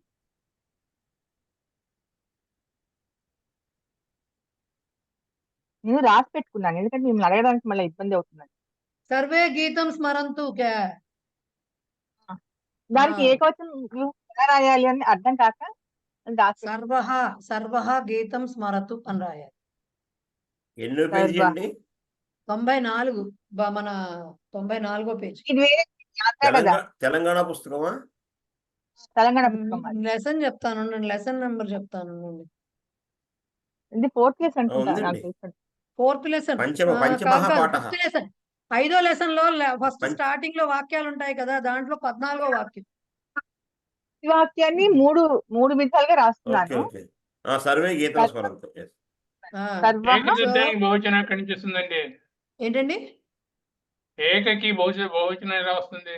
ఏకకి బహువచనం రాదు, ఏకహ అనే ఉంటుంది. లేకపోతే ఏక అని స్త్రీలింగం, ఏకం అని నపుంసకలింగం, అంతే ఉంటుంది. బహువచనాలు ఉండవు. అలాగే 2 నెంబర్ 2 అని చెప్పాల్సి వచ్చినప్పుడు ద్వివచనమే ఉంటుంది, దానికి ఏకవచనం బహువచనం ఉండదు. నెంబర్ 3 నుంచి ఓన్లీ బహువచన రూపాలు ఉంటాయి, దానికి దీంట్లో ద్వివచన రూపాలు ఉండవు. ఆ సర్వే గీతం స్మరంతు అనే దగ్గర సర్వజనాహ గీతం స్మరంతు అనొచ్చా? సర్వే జనాహ అనే అనాలి. సర్వే జన సర్వ మార్చకూడదు. సర్వే అలాగే ఉంటుంది. జనాహ అంటే ఆవిడ అన్నది ఏంటంటే మన ఏకవచనంలోకి రాస్తే ఎలా రాయాలి అని డౌట్ ఆవిడకి, ఎందుకంటే అది ప్లూరల్ లో ఉంది కాబట్టి. అవును, అదొకటే కాదు, ద్వివచనం కూడా యాజ్ ఇట్ ఈస్ గా రాయాలనుకోండి, ఏకవచనంలో సర్వః గీతం స్మరతు అని రాయాలి. ఓకే. జనహ సర్వః అని గీతం ఇవ్వలేక మనము పెట్టక్కర్లేదు. ఒకవేళ పెట్టాల్సి వస్తే అవును. ఇక్కడ ఇక్కడ సర్వే జనహ అని ఉండాలి, అక్కడ సర్వః జనహ అని ఉండాలి. సపోజింగ్ ఇక్కడ ప్రతి ఒక్కరూ పాటను పూర్తి చేసుకుందరు గాక అని ఉంది అనుకోండి. ఇక్కడ ప్రతి ఒక్కరు అత్ర సర్వః అత్ర సర్వః అత్ర అత్ర సర్వః ఆ, గీతం స్మరతి స్మరతు స్మరంతే స్మరంతే స్మరతు స్మరంతు కాదు, స్మరతు. స్మరతు ఎందుకంటే గాక సర్వః కదా, జనః గాక. అంటున్నాం కదా. సర్వః మేడం, జనః అని ఏకవచన ప్రయోగం చేస్తున్నాం కాబట్టి ఏకవచన క్రియాపదమే రావాలి. సర్వే జన స్మరతు. అంటే స్మరతు. బహువచనం రావాలి. సర్వే జనాః అంటే బహువచనం రావాలి. మామూలుగా అంటాం కదా, సర్వే జనాః సుఖినో భవంతు అని, అది బాగా అలవాటు ప్లూరల్లో వస్తుంది. అలా కాదండి, ఇప్పుడు మనం ఒక ఇంటికి పెళ్లికి పిలవడానికి వెళ్ళాం అనుకోండి, సపోజ్ మీ ఇంట్లో అందరూ రండి అని చెప్పేసి వస్తాం. కొంచెం మామూలుగా పరిచయం ఉన్నవాళ్ళు అనుకోండి, అందరు రండి అని చెప్పేసి వచ్చేస్తాం. మనకి బాగా క్లోజ్ వాళ్ళు బాగా ఉన్నారనుకోండి, ప్రతి ఒక్కళ్ళు రావాల్సిందే, లేదంటే ఉరికేది లేదని బెదిరిస్తాం. రెండింటికి డిఫరెన్స్. అక్కడ అందరు రావాలనే కోరుకున్నాం, ఇక్కడ అందరూ రావాలనే కోరుకున్నాం. బట్ చెప్పడంలో అక్కడ డిఫరెన్స్ కొందరు రాలేదు. రాపోయినా పర్వాలేదు. అక్కడ కొందరు రాకపోతే ఇక్కడ వాడు వీధి లేని మనం ఊరుకుంటాం, కానీ ఇక్కడ ఊరుకోం. రాకపోతే ఇంకేం లేదు, నీ పని అయినట్టే అన్నట్టుగా మాట్లాడతాం. సో అది డిఫరెన్స్. అయితే సర్వః ద్వివచనం చెప్పరండి. వివచనం చెప్పొద్దు ఇప్పుడు నేను విన్ను. అంతవరకే రాస్తాను అయితే. లేదండి, సర్వౌ గీతం వదతా. మనం ఎందుకు ఇప్పుడు ద్వివచనంతో అసలు మామూలుగానే ఎందుకు అనవసరంగా కష్టపడుతున్నారు చాలా నేర్చుకుంటారు? మంది. కన్ఫ్యూజన్. ఏకవచనం బహువచనం ద్వివచనం మీరు రాసుకోండి, అంతేగాని ఎందుకంటే పాపం కన్ఫ్యూజ్ అవుతున్నప్పుడు ఇంకొంచెం కన్ఫ్యూజ్ చేయకూడదు. లేదు నేను మాత్రమే రాసుకుంటున్నాను, అందరినీ ఇబ్బంది మీరు పెట్టట్లేదు. నాకు పంపించండి. అప్పుడు అందరిలో పాపం ఇంకేదో క్రియాపదం చెప్పేసి మల్లేష్ గారు డౌట్ అడుగుతారంటే మా భయం వేస్తుంది. అంటే మేము చాలా ఆలోచించట్లేదు, అసలు ఏది ఉందో అదే చూస్తున్నాం అని అనిపిస్తుంది. ఆవిడ ఏం చేస్తున్నారంటే పొరపాటు ముందు ఒకసారి చెప్పా కదా, ఇవి ఉన్నవన్నింటినీ బహువచనంలోకి మార్చండి, బహువచనంలో ఉన్నవాడిని ఏకవచనం మార్చడం, కానీ అన్ని లెసన్స్ కి ఆవిడ అప్లై చేసేస్తున్నారు. ఏం బహువచనం ఏకవచనం ఎందుకు, మధ్యలో ద్వివచనం ఎందుకు వదిలేదు, దాన్ని కూడా పట్టేస్తున్నారు. అది మరీ అది అంటారే తూచా తప్పకుండా పాటించడం గురువు ఆజ్ఞ టైప్ లో ఉంది వ్యవహారం అక్కడ. రైట్. ఇప్పుడు ఏంటండి మక్కీమార్ ఆ టైప్ లో కరెక్టే. ఏం చేయట్లేదు. ఇప్పుడైతే ఇంతవరకు చెప్పాం కాబట్టి మనం మామూలుగా రామ శబ్దము అన్ని ఉంటాయి కదా, టేబుల్స్ తీసుకోండి ఒకసారి. 141 పేజ్ లో టేబుల్స్ ఇచ్చారు చూడండి. ఏం చెప్పుకుంటున్నాం ఫస్ట్ నుంచి, ప్రథమ విభక్తి నుంచి? రామః రామాః, రామం రామాన్, రామేణ రామైః, 3 వచ్చినాయి. రామాయ రామేభ్యః. రామః రామౌ రామాః, రామం రామౌ రామాన్, రామేణ రామాభ్యాం రామైః. ఇప్పుడు చతుర్థి వస్తోంది. అకారాంతానికి ఎలా వస్తుంది? రామాయ రామాభ్యాం రామేభ్యః. ఓకే, రామాయ రామాభ్యాం రామేభ్యః. అదే హరి శబ్దం తీసుకోవాలి కదా మళ్ళీ మనం ఇకారాంతంగా. హరిః హరి హరయః ప్రథమ, హరిం హరి హరీన్ ద్వితీయ, హరిణా హరిభ్యాం హరిభిః తృతీయ, హరయే హరిభ్యాం హరిభ్యః. ఓకే, మీరు కావాలంటే కేశవనామాలు లేకపోతే రామాష్టోత్తరం చూడండి, అక్కడ ఎక్కడైతే ఉకారాంతాలు ఇకారాంతాలు వస్తాయో అక్కడ వచ్చే రూప ఎలా వస్తుందో గమనించుకోండి, పెట్టేసుకుందాం, మీకే తెలుస్తుంది. అష్టోత్తరం పుస్తకాలు అందరిలో ఉంటాయి కదా మనకి బేసిక్ గా, రైట్? సో హరయే హరిభ్యాం హరిభ్యః అనేది చతుర్థి ఫర్ ఇకారాంత పుంలింగము, అంటే హరి శబ్దం ఎగ్జాంపుల్. గురు శబ్దం కూడా తీసుకోవాలిగా మరి, ఉకారాంతం. గురుః గురు గురవః ప్రథమ, గురుం గురు గురూన్ ద్వితీయ, గురుణా గురుభ్యాం గురుభిః తృతీయ. ఇప్పుడు చతుర్థి ఏమొస్తుంది? గురవే గురుభ్యాం గురుభ్యః. అక్కడ హర ఏ వస్తుంది, ఇక్కడ గురవే వస్తుంది. గురవే గురుభ్యాం గురుభ్యః చతుర్థి వస్తుంది. అలాగే ఈ భవత్ శబ్దం ఉంది, ఇప్పుడు కొత్తగా ఇచ్చారు, దాని అవి రెండు తర్వాత చెప్తాం. స్త్రీలింగానికి వద్దాం ఫస్ట్. రమా శబ్దంకి ఏమొస్తుంది? రమా రమే రమాహ ప్రథమ, రమాం రమే రమాహ ద్వితీయ, రమయా రమాభ్యాం రమాభిః తృతీయ, రమాయై రమాభ్యాం రమాభ్యః చతుర్థి. రమాయై రమాభ్యాం రమాభ్యః చతుర్థి విభక్తి అవుతుంది. మనం వాళ్ళు ఒక చోట నది ఇస్తున్నారు ఈకారాంతానికి, ఒక చోట గౌరీ ఇస్తున్నారు, ఇక్కడేమో లేఖని ఇచ్చారు. నేను గౌరీ చెప్తా, ఎందుకంటే మీకు వెనకాల గౌరీ శబ్దం ఫుల్ గా ఉంది కాబట్టి.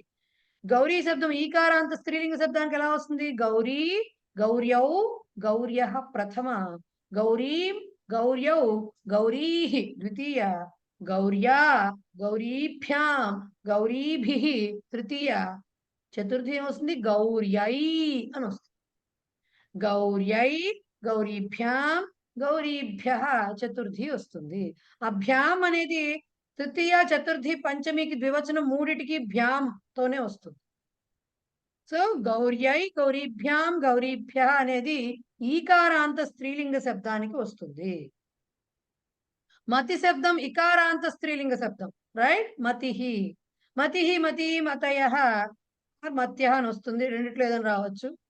ఓకే, మతిం, మతి, మతీహి, మత్యా, మతిభ్యాం, మతిభిః తృతీయ వచ్చాక మత్యై, మతిభ్యాం, మతిభ్యః చతుర్థి వస్తుంది.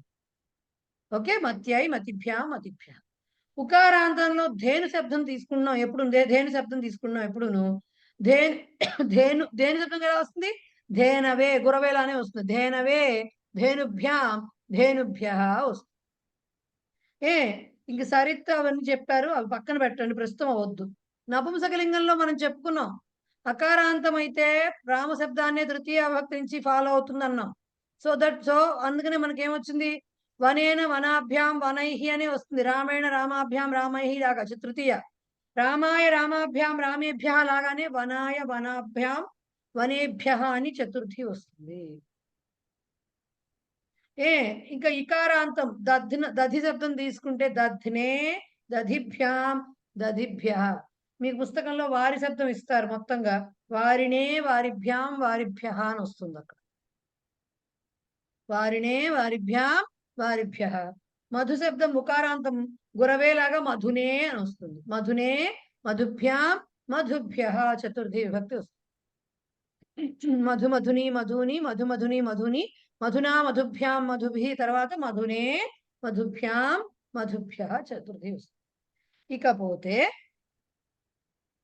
ఈ తత్శబ్దానికి ఏమొస్తుంది? సహ తౌతే, తం తౌతాన్, తేన తాభ్యాం, తైః, తస్మై తాభ్యాం, తేభ్యః. నపుంసకలింగంలోనూ పుంలింగంలో కూడా సేమ్ ఉంటుంది. తస్మై తాభ్యాం, తేభ్యః అనేది. అందుకనే మనకి శ్లోకంలో గురుర్ బ్రహ్మ, గురుర్ విష్ణు, గురుర్దేవో మహేశ్వర, గురు సాక్షాత్ పరబ్రహ్మ తస్మై.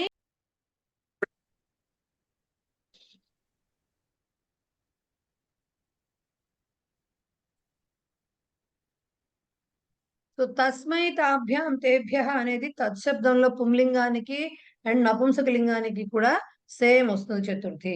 తస్యై తాభ్యాం, తాభ్యః అనేది స్త్రీలింగంలో తత్శబ్దానికి వస్తుంది. తస్యై తాభ్యాం, తాభ్యః, అక్కడ తేభ్యః, ఇక్కడ తాభ్యః. తాభ్యాం రెండిటికి సేమ్ ఉంటుంది. తస్మై అక్కడ ఉంటుంది, తస్యై ఇక్కడ ఉంటుంది. ఏతత్ శబ్దానికి కూడా అంతే. ఏతస్మై, ఏతాభ్యాం, ఏతేభ్యః పుంలింగ నపుంసకలింగాల్లో, ఏతస్యై, ఏతాభ్యాం, ఏతాభ్యః స్త్రీలింగంలో వస్తుంది. ఏతస్యై అని వస్తుంది, రైట్? అలాగే మనం కిం శబ్దం తీసుకుంటే కూడా కస్మై, కాభ్యాం, కేభ్యః పుంలింగ నపుంసకలింగాల్లో వస్తుంది. స్త్రీలింగంలో కస్యై, కాభ్యాం, కాభ్యః అని వస్తుంది. ఇక ఇవన్నీ పోతే యుష్మత్ శబ్దం, నీకు, నాకు, అది కూడా చెప్పాలి కదా. నీ కొరకు, తుభ్యం నమః, సరస్వతి నమస్తుభ్యం చెప్పుకున్నామా? సరస్వతి సరస్వతి నమస్తుభ్యం అని చెప్పుకున్నాం. తుభ్యం అనేది ఉంది, తే కూడా ఉంది యాక్చువల్ గా. తుభ్యం, తే రెండు వస్తాయి. ఓకే, యువాభ్యాం, యుష్మభ్యం. ఓకే, తుభ్యం, యువాభ్యాం, యుష్మభ్యం అనేది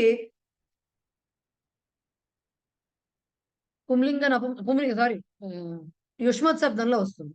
అదే అస్మత్ శబ్దంలో మహ్యం అని వస్తుంది, ఆర్ మే కూడా ఉంది. మహ్యం, ఆవాభ్యాం, అస్మభ్యం అనేది చతుర్థి అస్మత్ శబ్దం. ఓకే, ఇవి కాక మీకు ఏం చేశారు, భవత్ శబ్దానికి సంబంధించి శాస్త్రిన్ అని అదొకటి ఇచ్చి అండ్ అది సరిత్ శబ్దం అని ఇచ్చారు. ప్రస్తుతానికి అవి అవసరం లేదు, మనం వచ్చినప్పుడు మీరు నెమ్మదిగా చూసుకుందరు కానీ ఒకసారి ఇది అలవాటు అయ్యాక. భవత్ శబ్దం కూడా ప్రాతిపదిక భవత్ అంటారండి. దాని నుంచి భవాన్ పుంలింగ రూపం వస్తుంది, భవతి స్త్రీలింగ రూపం వస్తుంది, భవత్ అనే నపుంసకలింగ రూపం కూడా వస్తుంది. ఆ భవాన్ లో ఇందాక నేను అన్నా కదా, భవాన్ భవంతౌ భవంతః అన్నాం కదా. సో భవంతం భవంతౌ భవతః అనేది ద్వితీయ వస్తుంది, దానికి భవతా భవద్భ్యాం భవద్భిః అనే తృతీయ ఉంటుంది, భవతే భవద్భ్యః వాళ్ళు ఇచ్చారు ఇక్కడ, అది ఇచ్చారు. చతుర్థి భవతే భవద్భ్యాం భవద్భ్యః అనేది చతుర్థి విభక్తి. ఆ భవత్ శబ్దాలు నేను పంపిస్తాను, మొత్తం 3 లింగాల్లోవి నేను పంపిస్తాను. ఓకే, అలాగే శాస్త్రినే అని ఇచ్చారు, ప్రస్తుతానికి అవి అక్కర్లేదు, వాళ్ళు ఊరికే ఇచ్చారు. కానీ సరిత్ శబ్దం ఏమో స్త్రీలింగంలో తకారాంతం, అది కూడా సరితే సరిభ్యా వస్తుంది. మనం ఇప్పటి వరకు అవేమీ టచ్ చేయట్లేదు కదా, మామూలుగా చెప్పుకుంటూ వస్తున్నాం. ఫస్ట్ ఇది ఫెమిలియర్ అయితే మిగతావన్నీ ఆటోమేటిక్ గా నేర్చుకోవడానికి అవుతుంది. ఓకేనా? ఎస్ మూర్తి గారు ఏంటండి? మనం ఇంతకుముందు చిన్నప్పుడు వినేవాళ్ళు సీతారామాభ్యాన్ నమః అని ఐవారానికి వచ్చేవారు. ఆ సీతారామాభ్యాన్ అంటే చతుర్థి విభక్తే కదా అక్కడ. సీతారామాభ్యాన్ అంటే ద్వివచనం కాబట్టి ఇద్దరే కాబట్టి సీతారామాభ్యాం వచ్చింది. నమః అంటే సీతారాములకు నమస్కరిస్తున్నానా? సీతారాములకు నమస్కారము అని చెప్పటం వాళ్ళిద్దరికి. అక్కడ ఇద్దరే ఉన్నారు కాబట్టి సీతారాములకే కాబట్టి. అదే అక్కడ లక్ష్మణుడు ఆంజనేయ స్వామి కూడా కలిసాడు అనుకోండి, బహువచనం వచ్చేస్తుంది, భ్యః నమః అని వస్తుంది. ఓకే, అంటే ఇంటి ముందరకు వచ్చి అలా అనేవారు. ఈ మామూలుగా మీకు గుర్తుండే ఉంటుంది అంటే చిన్నప్పుడు చూసారు లేదో, అంటే మీ చిన్నప్పుడు, మా చిన్నప్పుడు అయితే ఉండేవి అవి. ఆ చిన్నప్పుడు చూడ గుళ్ళల్లోకి వెళ్తే వింటూ ఉంటాం కదండి, పూజలు చేస్తున్నా అప్పుడప్పుడు మనకి ద్వివచనం వస్తుంది. సీతారామ అంటే ఇద్దరు అన్నదే అక్కడ ప్రశ్న, అదే కదా. ఇద్దరికి ఇద్దరు ఉద్దేశించి ఇద్దరి కొరకు నమస్కారము అని చెప్పడం. ఇద్దరి కొరకు. Okay right. ఎంవి రావు గారు చెప్పండి సార్. లైటర్ సైడ్ లో దేభ్యం అంటారు కదా, మనం దేభ్యానికి శైలానికి ఏమైనా రిలేషన్ ఉందా?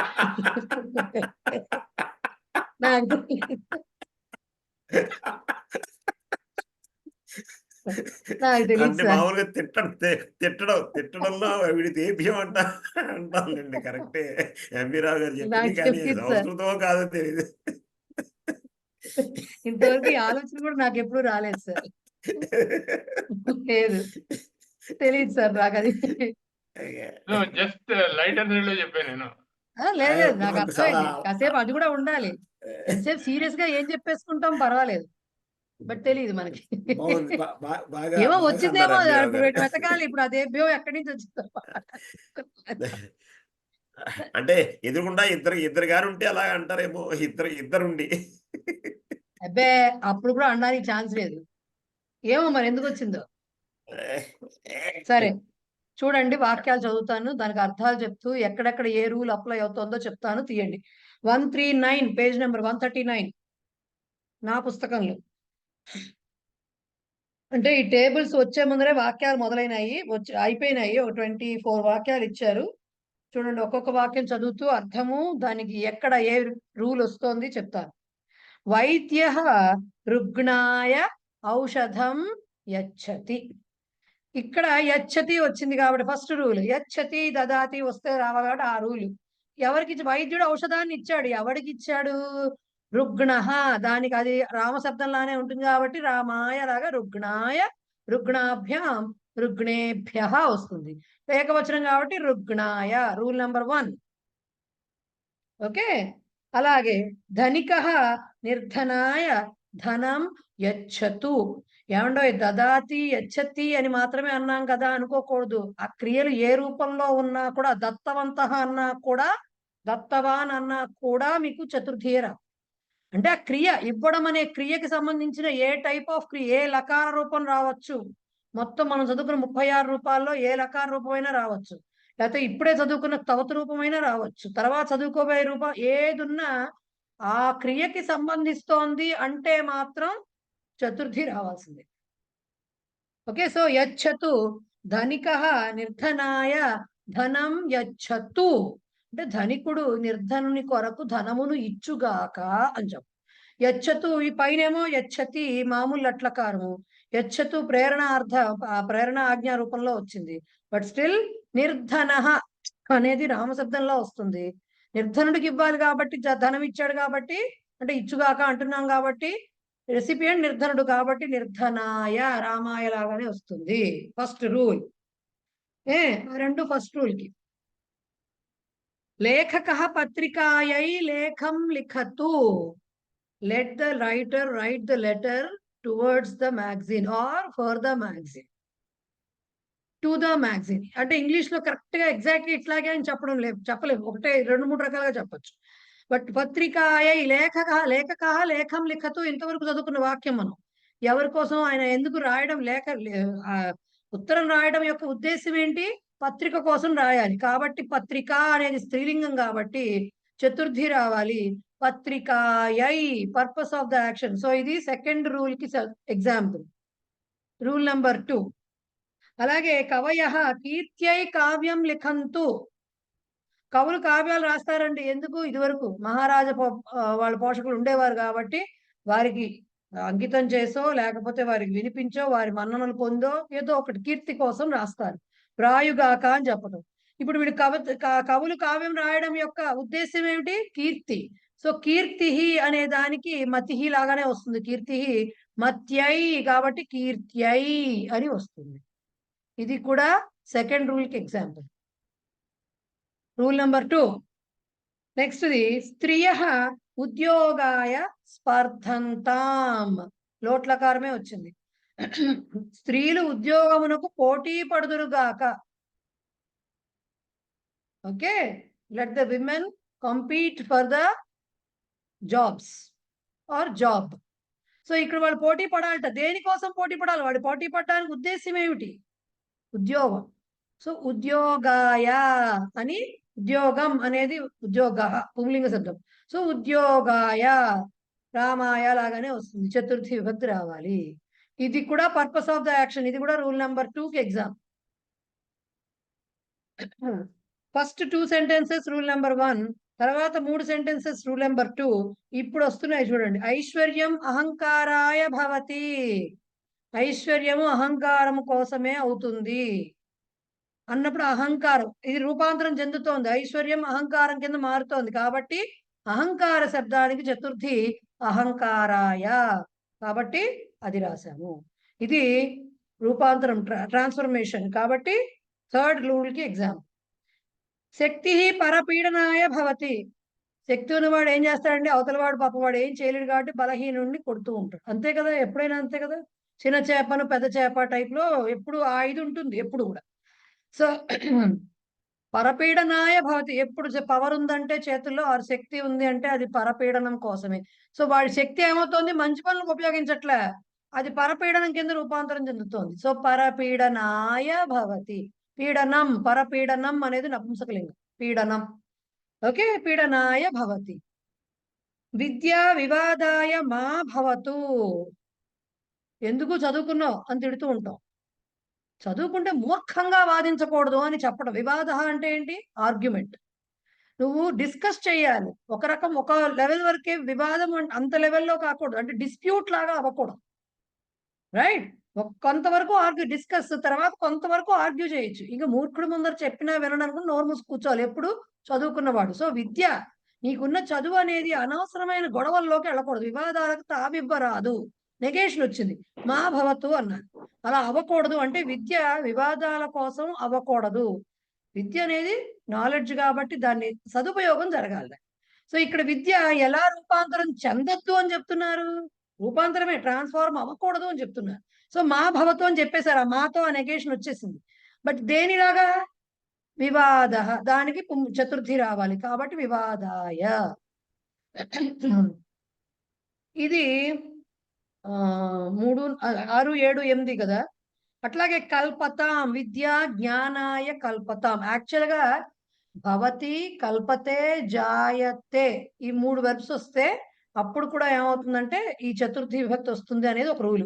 సో మనకు జాయతే చెప్పలేదు, కల్పతే గురించి కూడా స్పెషల్ గా చెప్పకుండా ఏం చేశారంటే ఈ ట్రాన్స్ఫర్మేషన్ అనే దాంట్లో చెప్పారు. విద్యా జ్ఞానాయ కల్పతాం, కల్పతాం అంటే భవతు లాగానే అనమాట. భవతు ఎలాగో కల్పతాం అగుగాక, అంటే విద్య అనేది జ్ఞానం కోసమే ఉండాలి కానీ వివాదాల కోసం కాదు. ఒక రకమైన కంటిన్యూటీ. ఓకే, విద్య వివాదాయ మా భవతు, విద్యా జ్ఞానాయ భవతు ఆర్ జ్ఞానాయ కల్పతాం. జ్ఞానంకి చతుర్థి ఆత్మనేపది మేడం, కల్పతే ఆత్మనేపది ఆత్మనేపది, అందుకనే కల్పతాం వచ్చింది.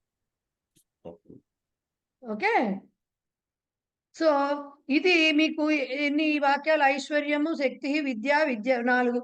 ఈ 4 రూల్ నెంబర్ 3 ట్రాన్స్ఫర్మేషన్, రూపాంతరం చెందడం గురించి ఎగ్జాంపుల్స్.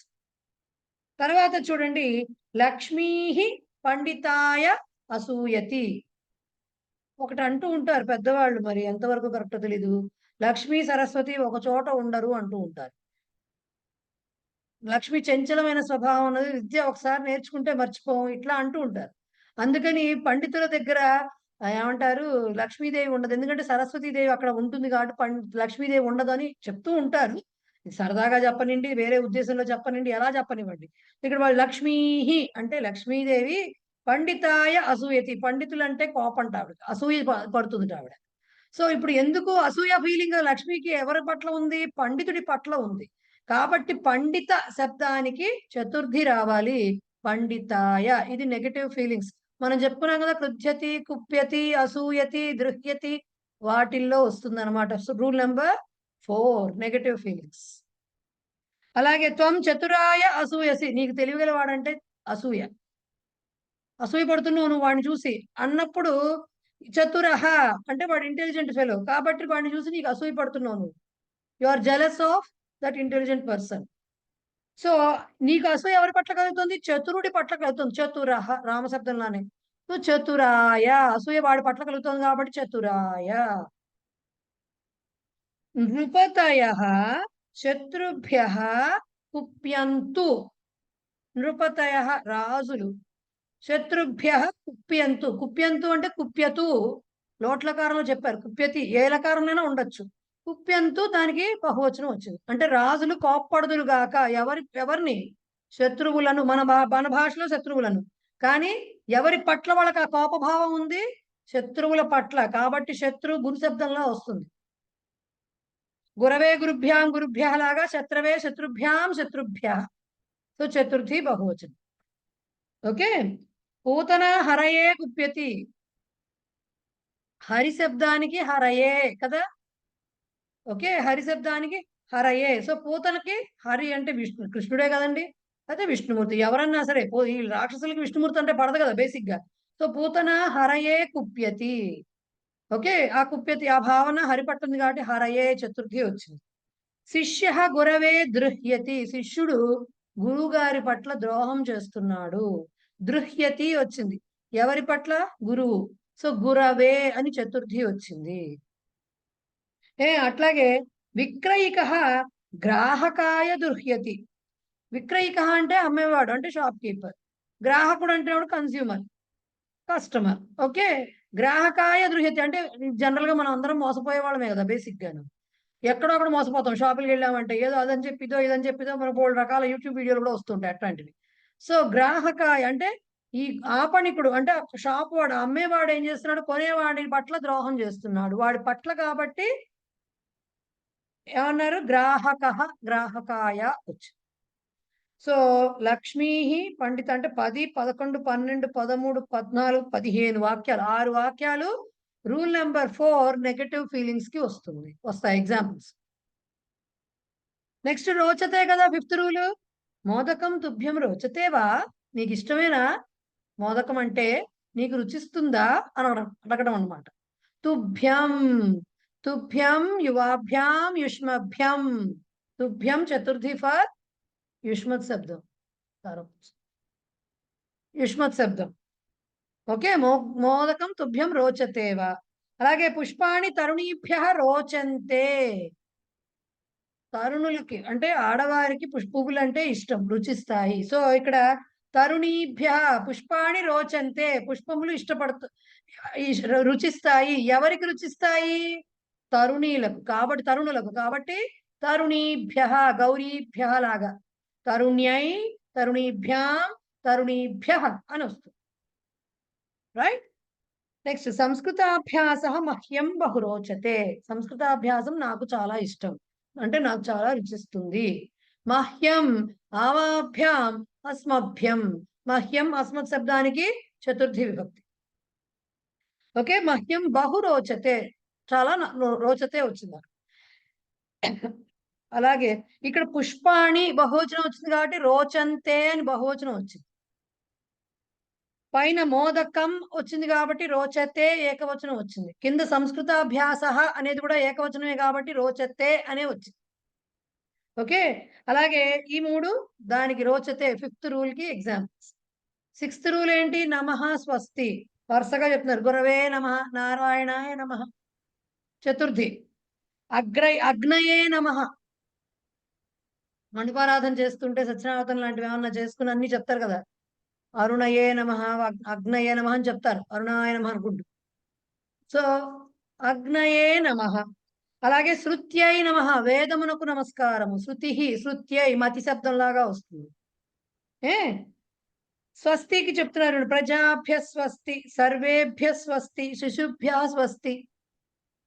అన్ని బహువచనాలు. ఇవి 3 మీకు 6th రూల్ కి ఎగ్జాంపుల్. అంటే నమః స్వస్తి వచ్చినప్పుడు రావాలి అనే రూల్ కి ఎగ్జాంపుల్స్. లాస్ట్ రూల్ ఏంటి? గచ్చతి ఆగచ్చతిలో గమ్యస్థానానికి కూడా చతుర్థి రాయొచ్చు. దానికే ద్వితీయ కూడా వికల్పాలు అన్నమాట, ఆల్టర్నేటివ్స్. రెండు రాశారు వాళ్ళు. అతిథయ గృహాయ ఆగచ్చంతు, అతిథులు వచ్చుగాక. గృహం ఆగచ్చంతు కరెక్టే, గృహాయ ఆగచ్చంతు కూడా కరెక్టే. గోవింద నగర్యై గచ్చతి, నగరీం గచ్చతి, 2 కరెక్ట్. నగరీ స్త్రీలింగం కాబట్టి నగర్యై గచ్చతి అని చెప్పొచ్చు, నగరీం గచ్చతి. నగరీం అని చెప్తే ద్వితీయ అవుతుంది, నగర్యై అన్నప్పుడు చతుర్థి అవుతుంది. అహం గ్రామాయ గచ్చామి, గ్రామం గచ్చామి, 2 correct.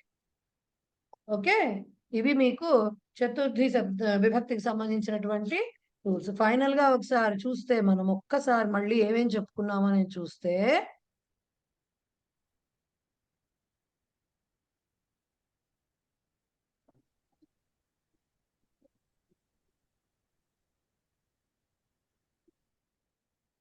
in the usage of yachati and dadati for the word denoting the person who is at the receiving end.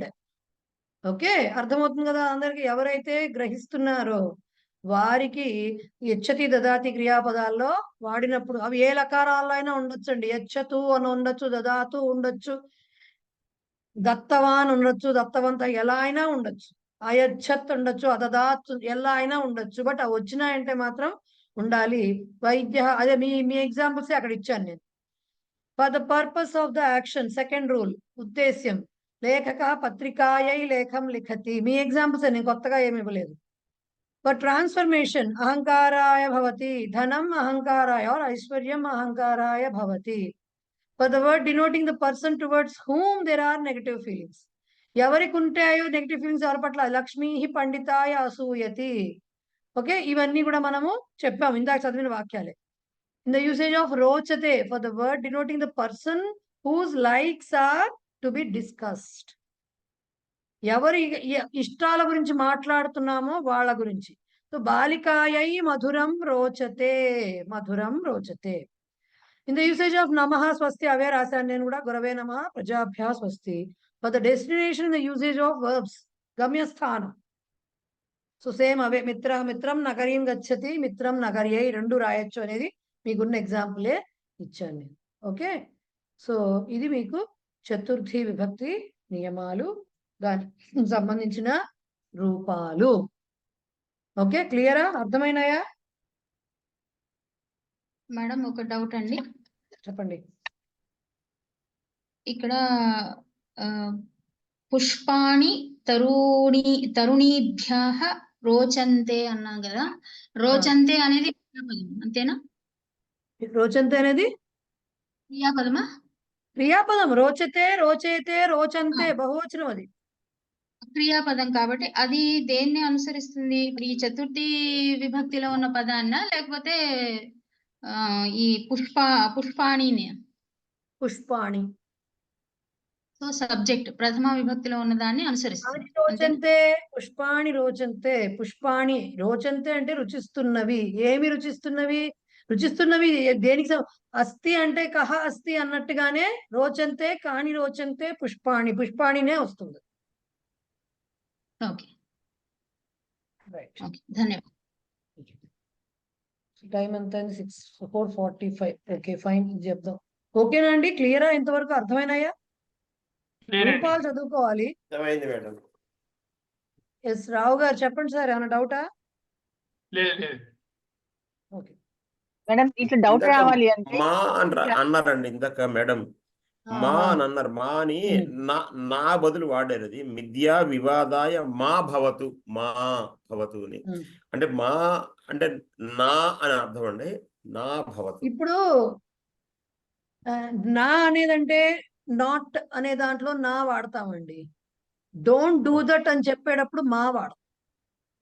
మాస్తు మాస్తు అంటాం కదా. మాస్తు అస్తు అంటాం కదా. బేసికల్ గా డోంట్ డూ అని చెప్పినప్పుడు ఓకే, డోంట్ డూ అంటే ఏమవుతుంది? ఆజ్ఞలాగానే వస్తుంది, బట్ నెగేషన్. నెగటివ్ అంటే చెయ్యొద్దు అని చెప్తున్నాం. సో చేయవలదు అని చెప్పాల్సి వచ్చినప్పుడు మా చెప్పాలి. చేయట్లేదు అని చెప్పాల్సి వచ్చినప్పుడు నా చెప్పాలి. సహకార్యం నకరోతి అన్నారు అనుకోండి, జనరల్ వాడు పని చేయట్లేదు.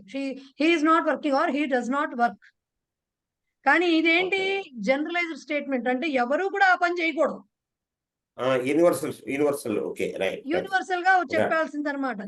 సో ఇప్పుడు మనం సూర్యుడు తూర్పును ఉదయిస్తాడంటే అది యూనివర్సల్ ట్రూత్ అన్నప్పుడు ఎప్పుడు ప్రెసెంట్ టెన్స్ లోనే చెప్పాలంటాం కదా.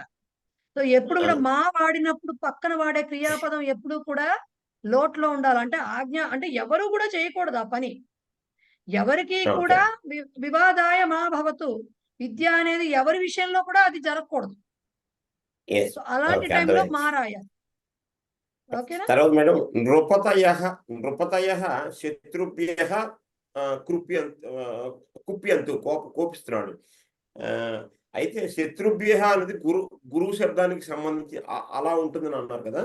అయితే ఆ శత్రువుకి ప్లూరల్ ఏంటి మేడం? ఆ శత్రుభ్యః శత్రవః. గురువుకి గురవః లాగా శత్రువు శత్రవః. శత్రు శత్రవః. ఆ శత్రవఃకి శత్రుభ్య వస్తుందా? ఎలా వస్తుంది చెప్తాను చూడండి. గురుహు గురుభ్యా సారీ గురువు గురవః. శత్రుః శత్రువు శత్రవః. శత్రుం శత్రువు శత్రూన్. శత్రునా శత్రుభ్యాం శత్రుభిః. శత్రునే శత్రుభ్యాం శత్రుభ్యః.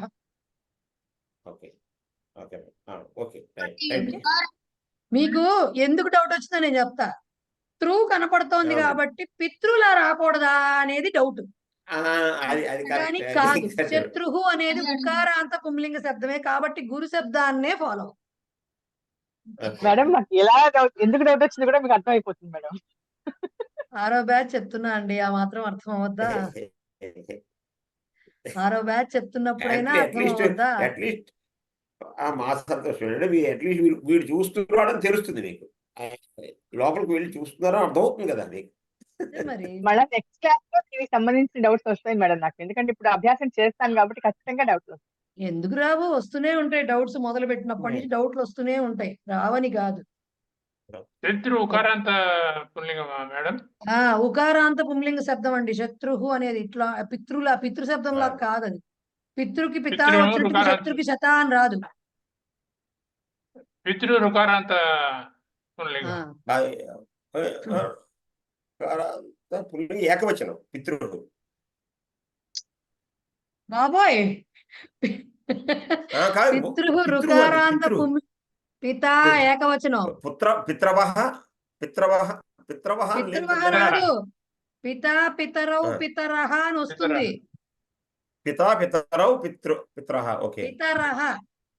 ఒకటండి, శత్రు పితరః. శబ్దము గురు శబ్దం అండి. గురు శబ్దం లానే ఉంటుంది. ఉకారాంత పుంలింగ శత్రు శబ్ద. కానీ ఓకే. పితృ శబ్దము రుకారాంత పుంలింగ పితృ శబ్ద. దానికి ఏకవచనం పితా. పితా ఓకే. పితరౌ పితరః అక్కడ వచ్చేది. శత్రుః శత్రువు శత్రవః ఇక్కడ వచ్చేది. శత్రవః. ఓకే. ఓకే, అది గుర్తుపెట్టుకోవాలి. పితృ ఓకే. వినడానికి చివరికి చతుర్థికి వచ్చేసరికి పితృభ్య శత్రుభ్య అలానే కనపడుతుంది, కానీ యాక్చువల్ గా అది ఒకటి కాదు.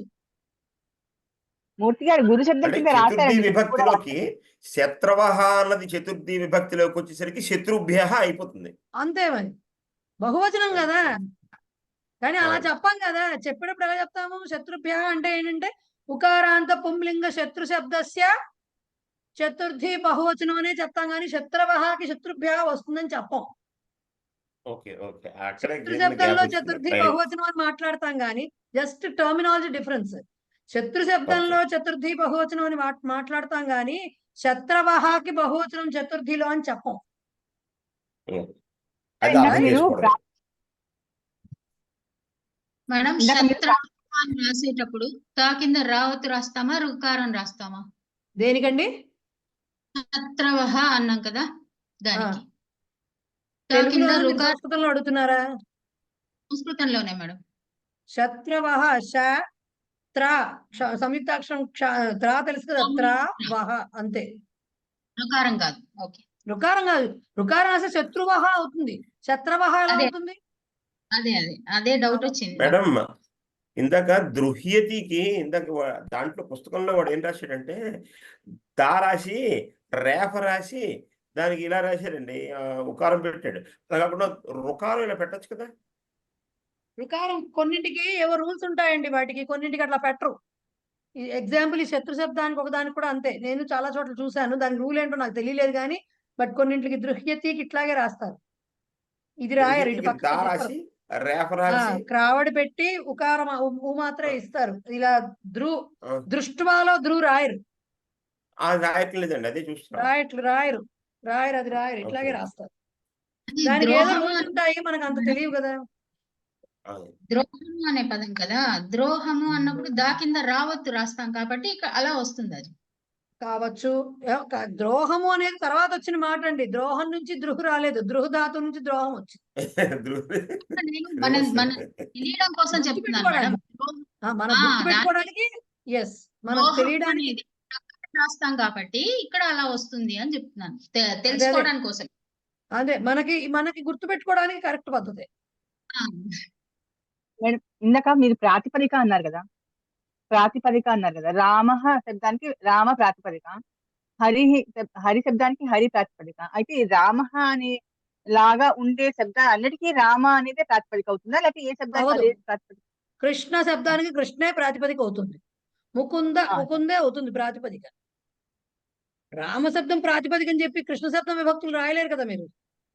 ఏ ప్రాతిపదిక అంటే ఏంటి? బేసిక్ గా నామవాచకానికి మూల రూపం. ధాతువు అంటే మనం ఏం చెప్తున్నాం? క్రియాపదానికి మూల రూపం అంటున్నాం. అంటే పఠ అనే ధాతువు తీసుకుంటే దానికే డిఫరెంట్ టింగ్ ప్రత్యయాలు కలిసి పఠతి, అపఠత్, పఠతు, పఠిష్యతి, ఇంకా మిగిలిన ఫార్మ్స్ అన్ని కూడా ఏర్పడుతున్నాయి అని చెప్పాం. బట్ వీటన్నిటికీ మూలమైనది ఏంటి? పట్టే. So that is root word of the ధాతు, క్రియాపదం అంటున్నాం. Root word of the verb that is called ధాతు అని చెప్తున్నాం. సిమిలర్లీ అది క్రియాపదాల విషయం. నామవాచకాలకు కూడా సిమిలర్ గా అలా ఉంటుంది. మరి ఇన్ని విభక్తులు చెప్పేస్తున్నప్పుడు అన్ని విభక్తులతో కై లేకపోతే కోసం లేకపోతే నువ్వు అన్ని దాంతో కలిపి పదంతో వచ్చేస్తున్నాయి. సో ఈ పదాలన్నీ లేకపోతే ఈ విభక్తులన్నీ కలవకు ఒరిజినల్ గా ఉన్న పదం ఏంటి? మూల పదము. నామవాచకముల యొక్క మూల పదమును ప్రాతిపదికం అంటారు. దానికి సుప్రత్యయాలను ఉంటాయి. మీకు ఎవరికైనా అంటే ఇప్పుడు చెప్పడం సబబో కాదో తెలియదు కానీ, బట్ వచ్చింది కాబట్టి మాట చెప్తాను. మాయాబజార్ లో మన రమణారెడ్డి కూర్చోబెట్టి ఇట్లా దండం అనుకుంటూ అని చదివిస్తుంటాడే, యాక్చువల్ గా అవి విభక్తులు. మొత్తం టాభ్యాం అని వస్తాయి అనమాట. గేమ్ భ్యాం భ్యస్ అని అన్ని వస్తాయి.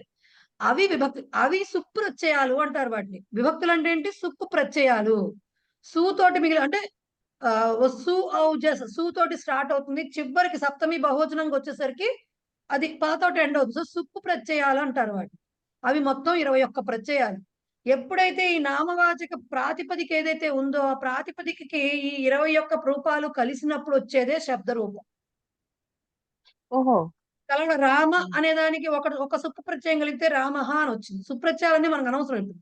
రామహ ఇంకో సుప్రత్యయం కలిస్తేనేమో రామము వచ్చింది. ఇంకో సుప్రత్యయం కలిస్తే ఆ 21 రూపాలు 21 సుప్రత్యయాలు అన్నమాట.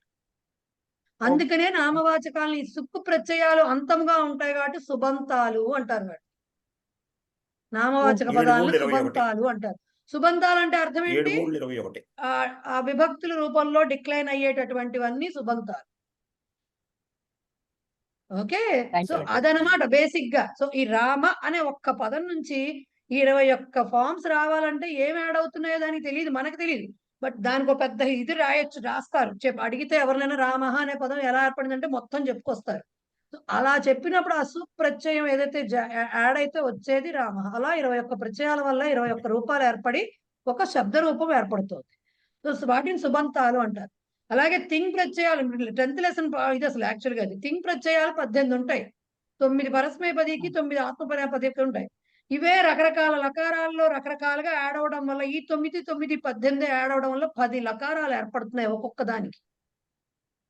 సో వాటిని లకార రూపాలను అందుకనే తింగంతాలు అంటారు. తింగ్ ప్రత్యయ అంతాలు కాబట్టి తింగంతాలు అంటారు.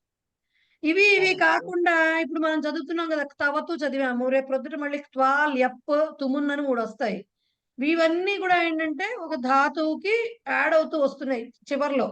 వాటిని ఈ ప్రత్యయాలని కృత్ ప్రత్యయాలు అంటారు. అంటే ధాతువుల మీదకి వచ్చే ప్రత్యయాలు, అంటే వెర్బ్స్ మీదకి వచ్చే వెర్బ్ రూట్స్ మీదకి వచ్చేటటువంటి ప్రత్యయాలు, వాటిని కృత్ ప్రత్యయాలు అంటారు. సో వాటితో ఏర్పడిన పదాలని కృదంతాలు అంటారు. ఓకే, ఇలా రకరకాల కృదంతాలు, కృత్ అంతాలు, కృదంతాలు అంటారు.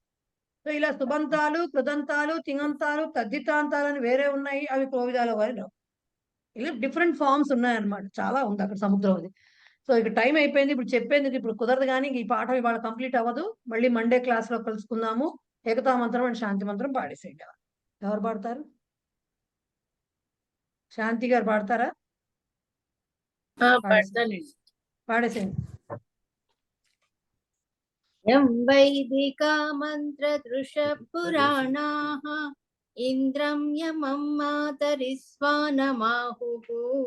వేదాంతినో నిర్వచనీయమేకం యం బ్రహ్మ శబ్దేన వినిర్దిశంతి శైవాయమీశం శివ ఇత్యవోచన్ యం వైష్ణవా విష్ణురితి స్తువంతి బుద్ధస్తతార్హన్నితి బౌద్ధ జైనాః సత్ శ్రీ అకాలేతి చ సిక్క సంతః శాస్తేతి కేచిత్ ప్రకృతిః కుమారః స్వామీతి మాతేతి పితేతి భక్త్యా యం ప్రార్థయంతే జగదీశితారం స ఏక ఏవ ప్రభురద్వితీయః. శాంతి మంత్రః. ఓం సర్వే భవంతు సుఖినః, సర్వే సంతు నిరామయాః, సర్వే భద్రాణి పశ్యంతు మా కశ్చిత్ దుఃఖ భాగ్ భవేత్. ఓం శాంతి శాంతి శాంతి.